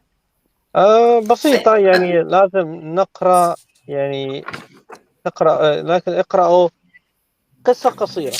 حتى أنا طيب. وجدت في أبا عبد الله، كيندل احكي لي يعني كلمة جديدة يعني تعلمتها هذا الأسبوع. كنت أرسلت إلي، أنا أرسلت إلي. إيش كان؟ نعم. خليني مكابح. نعم. أشوف. مكابح. نعم، مع مكابح يعني بريكس، كلمة جديدة ثانية. إيش كانت؟ انطباع جديد. تقصد مكابح السيارات؟ انطباع جيد. انطباع جيد. انطباع جيد. فانطباع جيد هذا أهم من يعني مكابح. يعني first impression. وأنت إيش درست من الجديد؟ يعني في كلمة جديدة في هذا الأسبوع؟ نعم. عندك كلمة تفضل. جديدة؟ نعم أنا تسمعني؟ تعلمت الكلمات، لكن المشكلة أنا أنسى كلمات.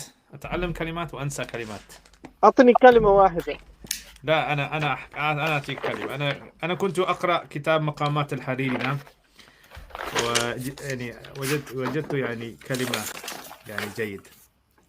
أين الكلمة؟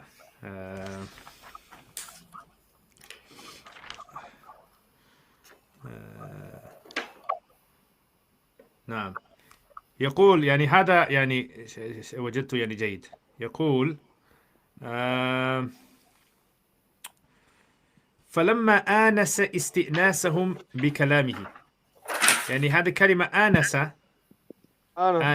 يعني هذه يعني لم أسمعه كثير استعمل كثيرا. فلما آنس استئناسهم.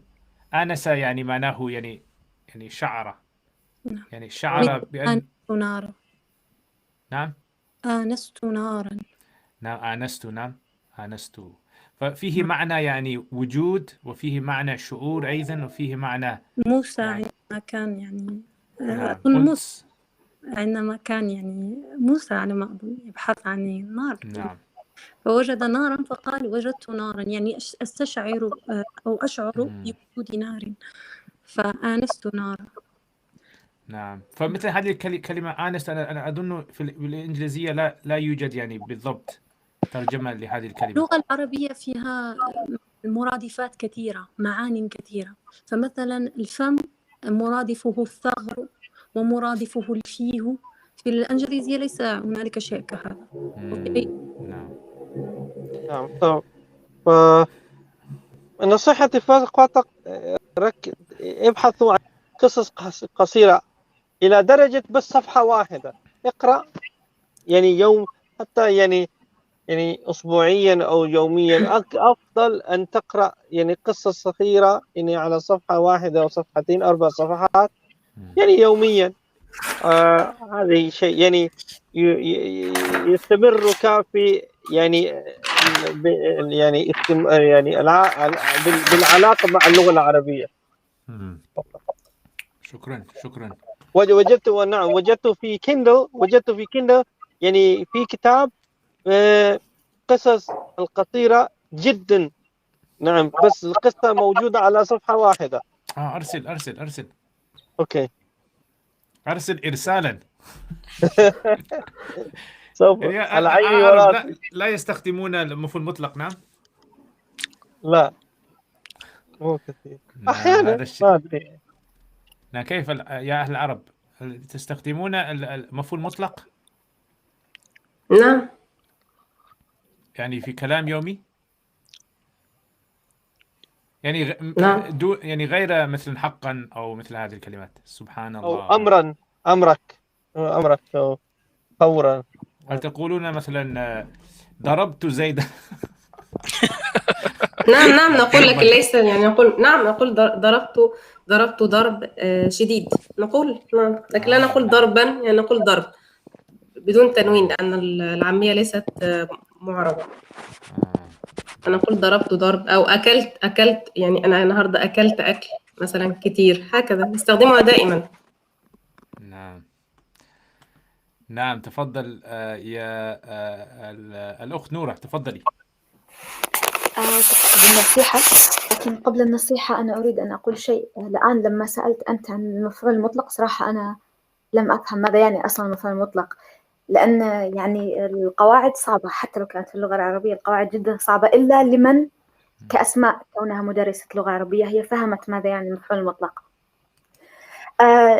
الذي أقصده بكلامي أن اللغة، يعني إذا كنت تريد أن تتعلم أي لغة جديدة، بحكم أني أيضا متعلمة للغتين، لا تتعلمها بطريقة الإجبار، لا تتعلمها بطريقة أنك يعني تكون طريقة جيدة أن تقرأ وتكتب وتتعلم بالقراءة والكتابة وتستمع إلى أفلام وثائقية، لكن ضروري أن تدخل فيها المتعة حتى تستطيع أن تتعلمها أو يكون سهل على النفس. كما قلت أنا بعض الطلاب يملون بعد وقت، فالأفضل أن تتعلمها من خلال مسلسل أنت تحبه، أو مثلا قصص إذا كنت أنت تحب القراءة. وليس فقط مهما حاولت أو حفظت من الكلمات الكثيرة، ضروري أن تضعها في جمل حتى تفهمها، لأن قد تكون يعني اللغة العربية لغة مليئة بالمترادفات، فالكلمة قد تكون هنا لها معنى وهناك لها معنى آخر، فضروري أن تضعها في جمل أو تحفظ الجمل حتى تعرف ماذا يعني هذه الكلمة أو ماذا تعني هذه الكلمة. أيضا يعني حاول أن تستخدمها حتى تفهمها، لأن أعتقد الآن مثل على سبيل المثال طائر الشحرور، أعتقد أنك لن تنسى أبدا اسمه باللغة العربية مع أنه اسم صعب. لماذا؟ لأنك ربطتها بالطائر الذي يأتي دائما عند بيتك ويأكل، فالآن أنت وضعت صورة معينة لطائر وربطت. وأيضا هذا البودكاست الآن أنتم تتعلمون منه أعتقد والله أعلم أكثر من أنك تقرأ كل يوم وتعرف بالقواعد. حتى أنا مرة شاهدت لك مقطع أعتقد الأسبوع الماضي، كنت تتحدث عن الفعل أن له أكثر من طريقة، أنتم فعل، كنت تتحدث عن فعل والله لا أذكر حاليا. فأنا نظرت يعني قلت يا الله صعب جدا حتى علي. أعتقد أن هذه الطريقة يعني حتى لو كانت جيدة وإن شاء الله أنها نافعة، لكن هي ثقيلة على النفس نوعا ما، لأنها يعني أرى أن لو كان الموضوع فيه مثلا شيء تصويري أو شيء مستخدم هي أفضل وأسرع. والآن يعني نحن في البودكاست هذا لأننا نتحدث مع بعض، يوجد تفاعل، يوجد مشاركة، فأعتقد أن هذا إن شاء الله يكون نافع. ونعم هذا ما لدي. شكرا. شكرا.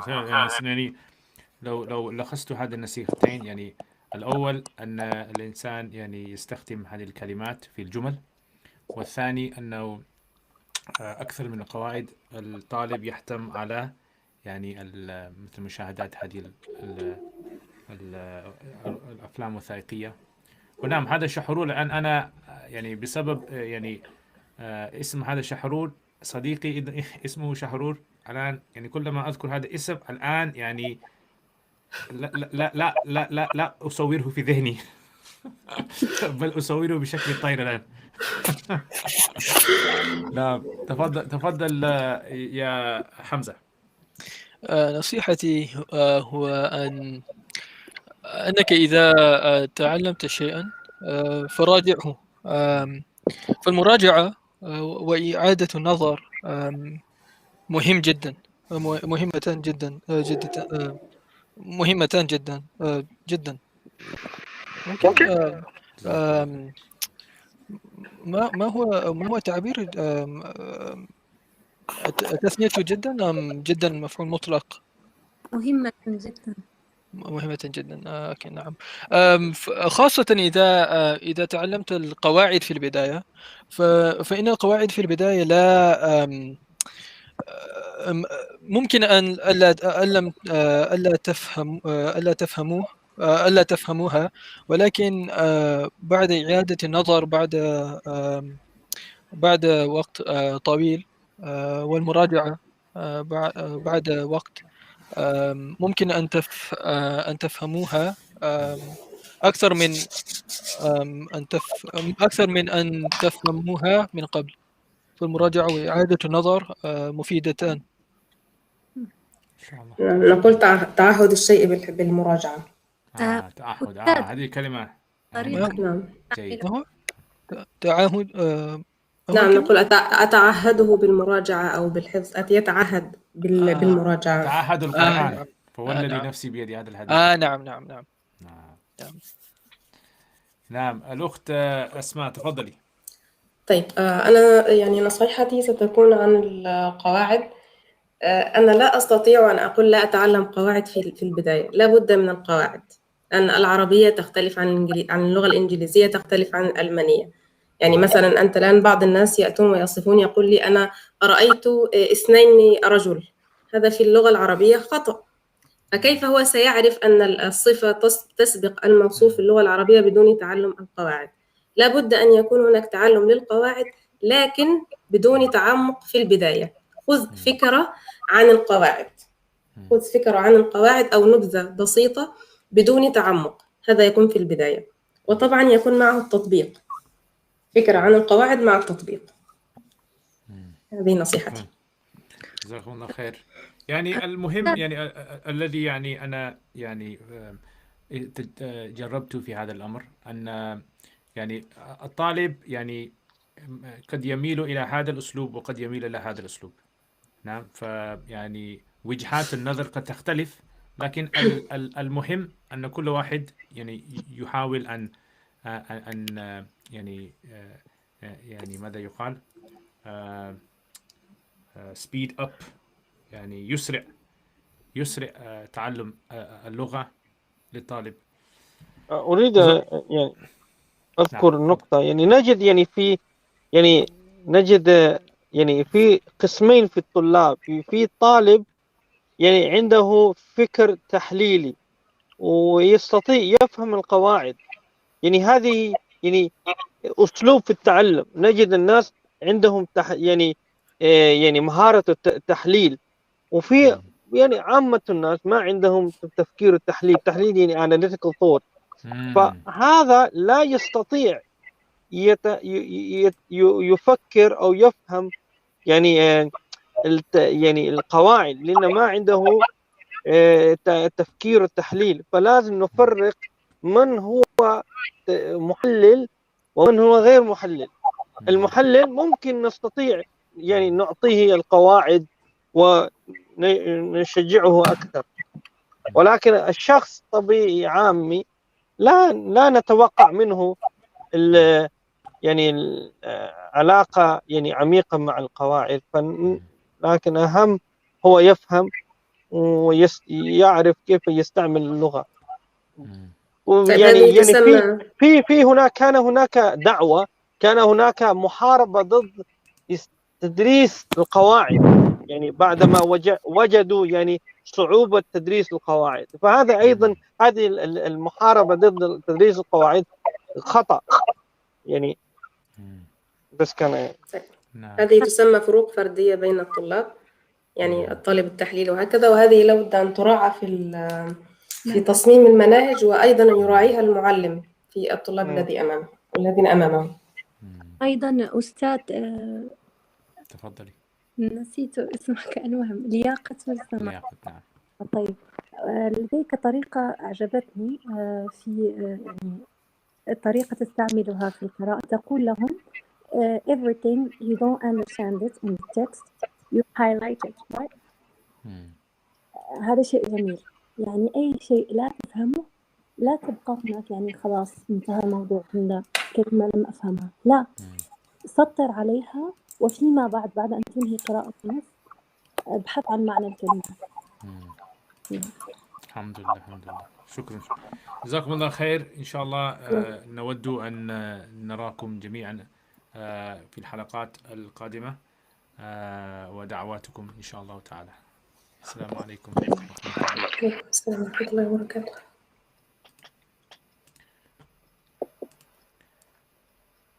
الحمد لله. حمزة. It's a difficult one there. It's interesting. It was interesting. Yeah. I mean, I've realized, have you realized about me? I'm starting to go more philosophical. I'm trying to become more philosophical now in this kind of language kind of issues. That's the kind of thing I like. Yeah. Which is more kind of like just brainstorming like ideas and fleshing out all the different sort of like aspects of a language and things that a normal student would never think about in the early years of studying. It's like, do we really need to, like, the color thing I was saying today, I don't know if I was clear or not, but I don't know if they understood. But the color, I think the color thing is very interesting, because when you learn something, people think you learn it black and white. Yeah. Get the pun? Yeah. So people think you're learning there's just like one way of learning everything. Yeah. But rather, it's like, no, it's like when you learn, for example, like we were talking earlier on, we were talking about the metaphors and the similes. Yeah. And it was like proverbs. How much proverbs do you usually use? You probably do use some proverbs, but it's like, it's maybe some societies use it more the way that we kind of bring the devil into everything. Yeah. So the language has been influenced by Catholicism. Yeah. And you can see that kind of There's nature influences. of that, the way that, and the colors as well.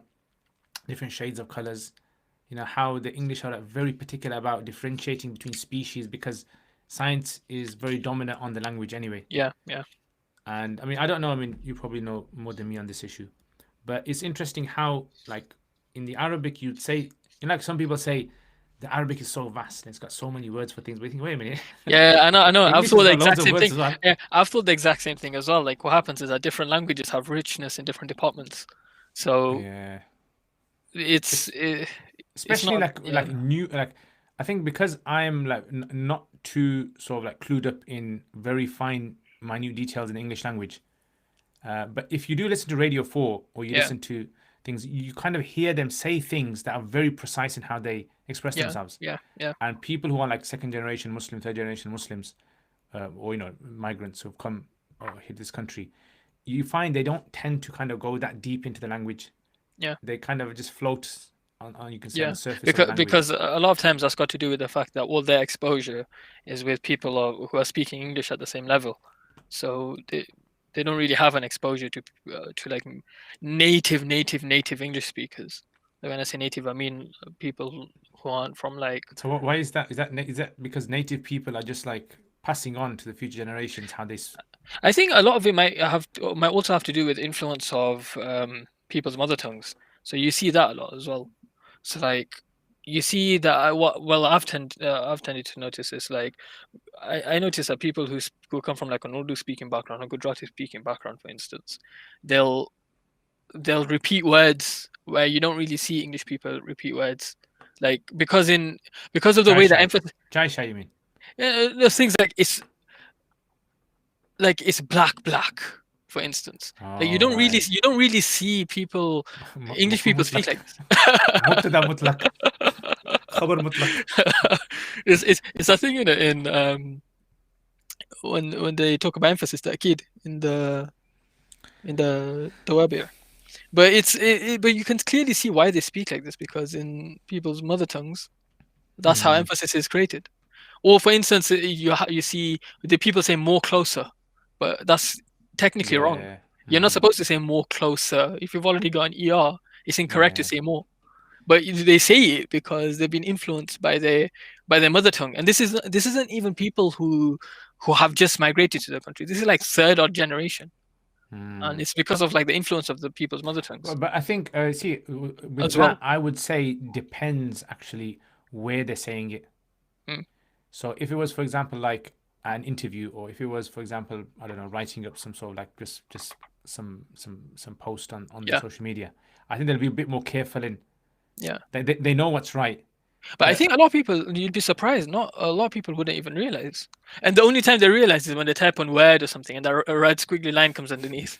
That's when they realize. That's me, that is 100% me. Yeah, I get what you're saying. And I think maybe this might be a good way of, introduce to the student, to the Arabic learner. And also another thing to take into consideration is that it's not that every single person who's English by ethnicity speaks at the level of like Radio 4. What tends to happen is that people on Radio 4 tend to be quite educated. So when you go to university, naturally, when you're writing a lot of essays and you're constantly being critiqued by the way you write, because when you write essays, your lecturers like critique the way you write as well.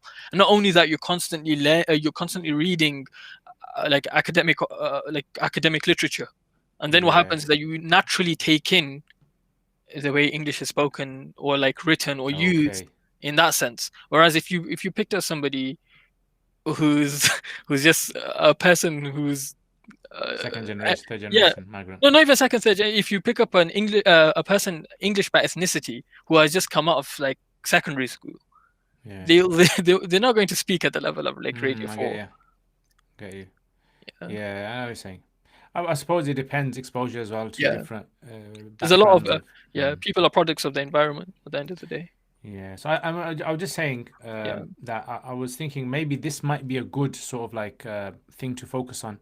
Yeah. Maybe in future podcasts where we try to discuss maybe very finer points of learning a language, and more specifically when we're talking about the Arabic language, where we're trying to show like a really sort of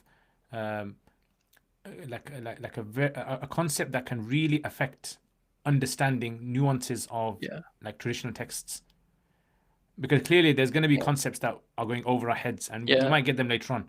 Yeah. So it'll be like, for example, I mean, and this is just on top of my head. Like, for example, verbs in the Quran used in different sentences and the effect that they have. Yeah. It's like, okay, well, did you know that? Did you ever know that if this verb comes in this sentence in a present form, its meaning can be slightly positive, and if it comes in a negative past form, its meaning can be negative. Mm. And then you think, oh, wait, is that true? Is that what it is? And then you start looking for these kind of like little things, and then I think students, it kind of encourages them to Yeah. know that there's no sort of like, there's no end point to learning Arabic, basically. Yeah. Yeah, you're not like a master of Arabic after 20 years. Yeah, you're Yeah. still learning. I mean, and that just shows. I mean, I've been studying Arabic language for 20 years now. Yeah. Right, and it's like when I we discuss some of these things with these guys, it's like thinking, oh, actually, you know, that's a good point there. I didn't think about that. Yeah, I know the vocab and all that, but it's like I don't really kind of know exactly the subtle differences. So one thing I learned today is forget learning mafhum mutlaq. Waste of time, guys. All right, guys. So jazakumullah khair. Hamza, you want to say anything before we go? No, Sheikh, you covered it as usual. Jazakallah khair, guys. Thank you very much for and Khalil, I really enjoyed you being there, mashallah. People like you and you know, Abu Abdullah, it makes my life very easy because Yeah. I know that, you know, I'm not like the last in the what's it. There's always other people that can back me up and save me. Yeah, so alhamdulillah, jazakallah khair for all your contributions and help. And the main thing is, I always say to people, look, the language of the Arabs, is no one owns the language of the Arabs. Yeah, even the Arabs don't own it. But we need to kind of move forward with the Arabic language. We need to like create so much love and so much passion for learning Arabic and learning different aspects of Arabic. Maybe someone's into, like Abdullah was saying about I like what you're saying, where some people are just naturally analytical. Yeah. They just like to break down things and look at things mathematically. Yeah. Right? You can't stop them. You can't kind of get that guy and say to him, no, you got to learn it, you know, This way. Yeah. this way. You can't, and the opposite as well. So I think there needs to be this sort of like emphasis to people out there that if you're learning the Arabic language, you need to know what you're getting yourself into. Yeah. And yeah. All right, guys. So jazakumullah khair. Thank you very much. Yeah. And I will see you guys. Me and Hamza will see you guys next time, inshallah. Inshallah. Assalamu alaikum wa rahmatullahi wa barakatuhu.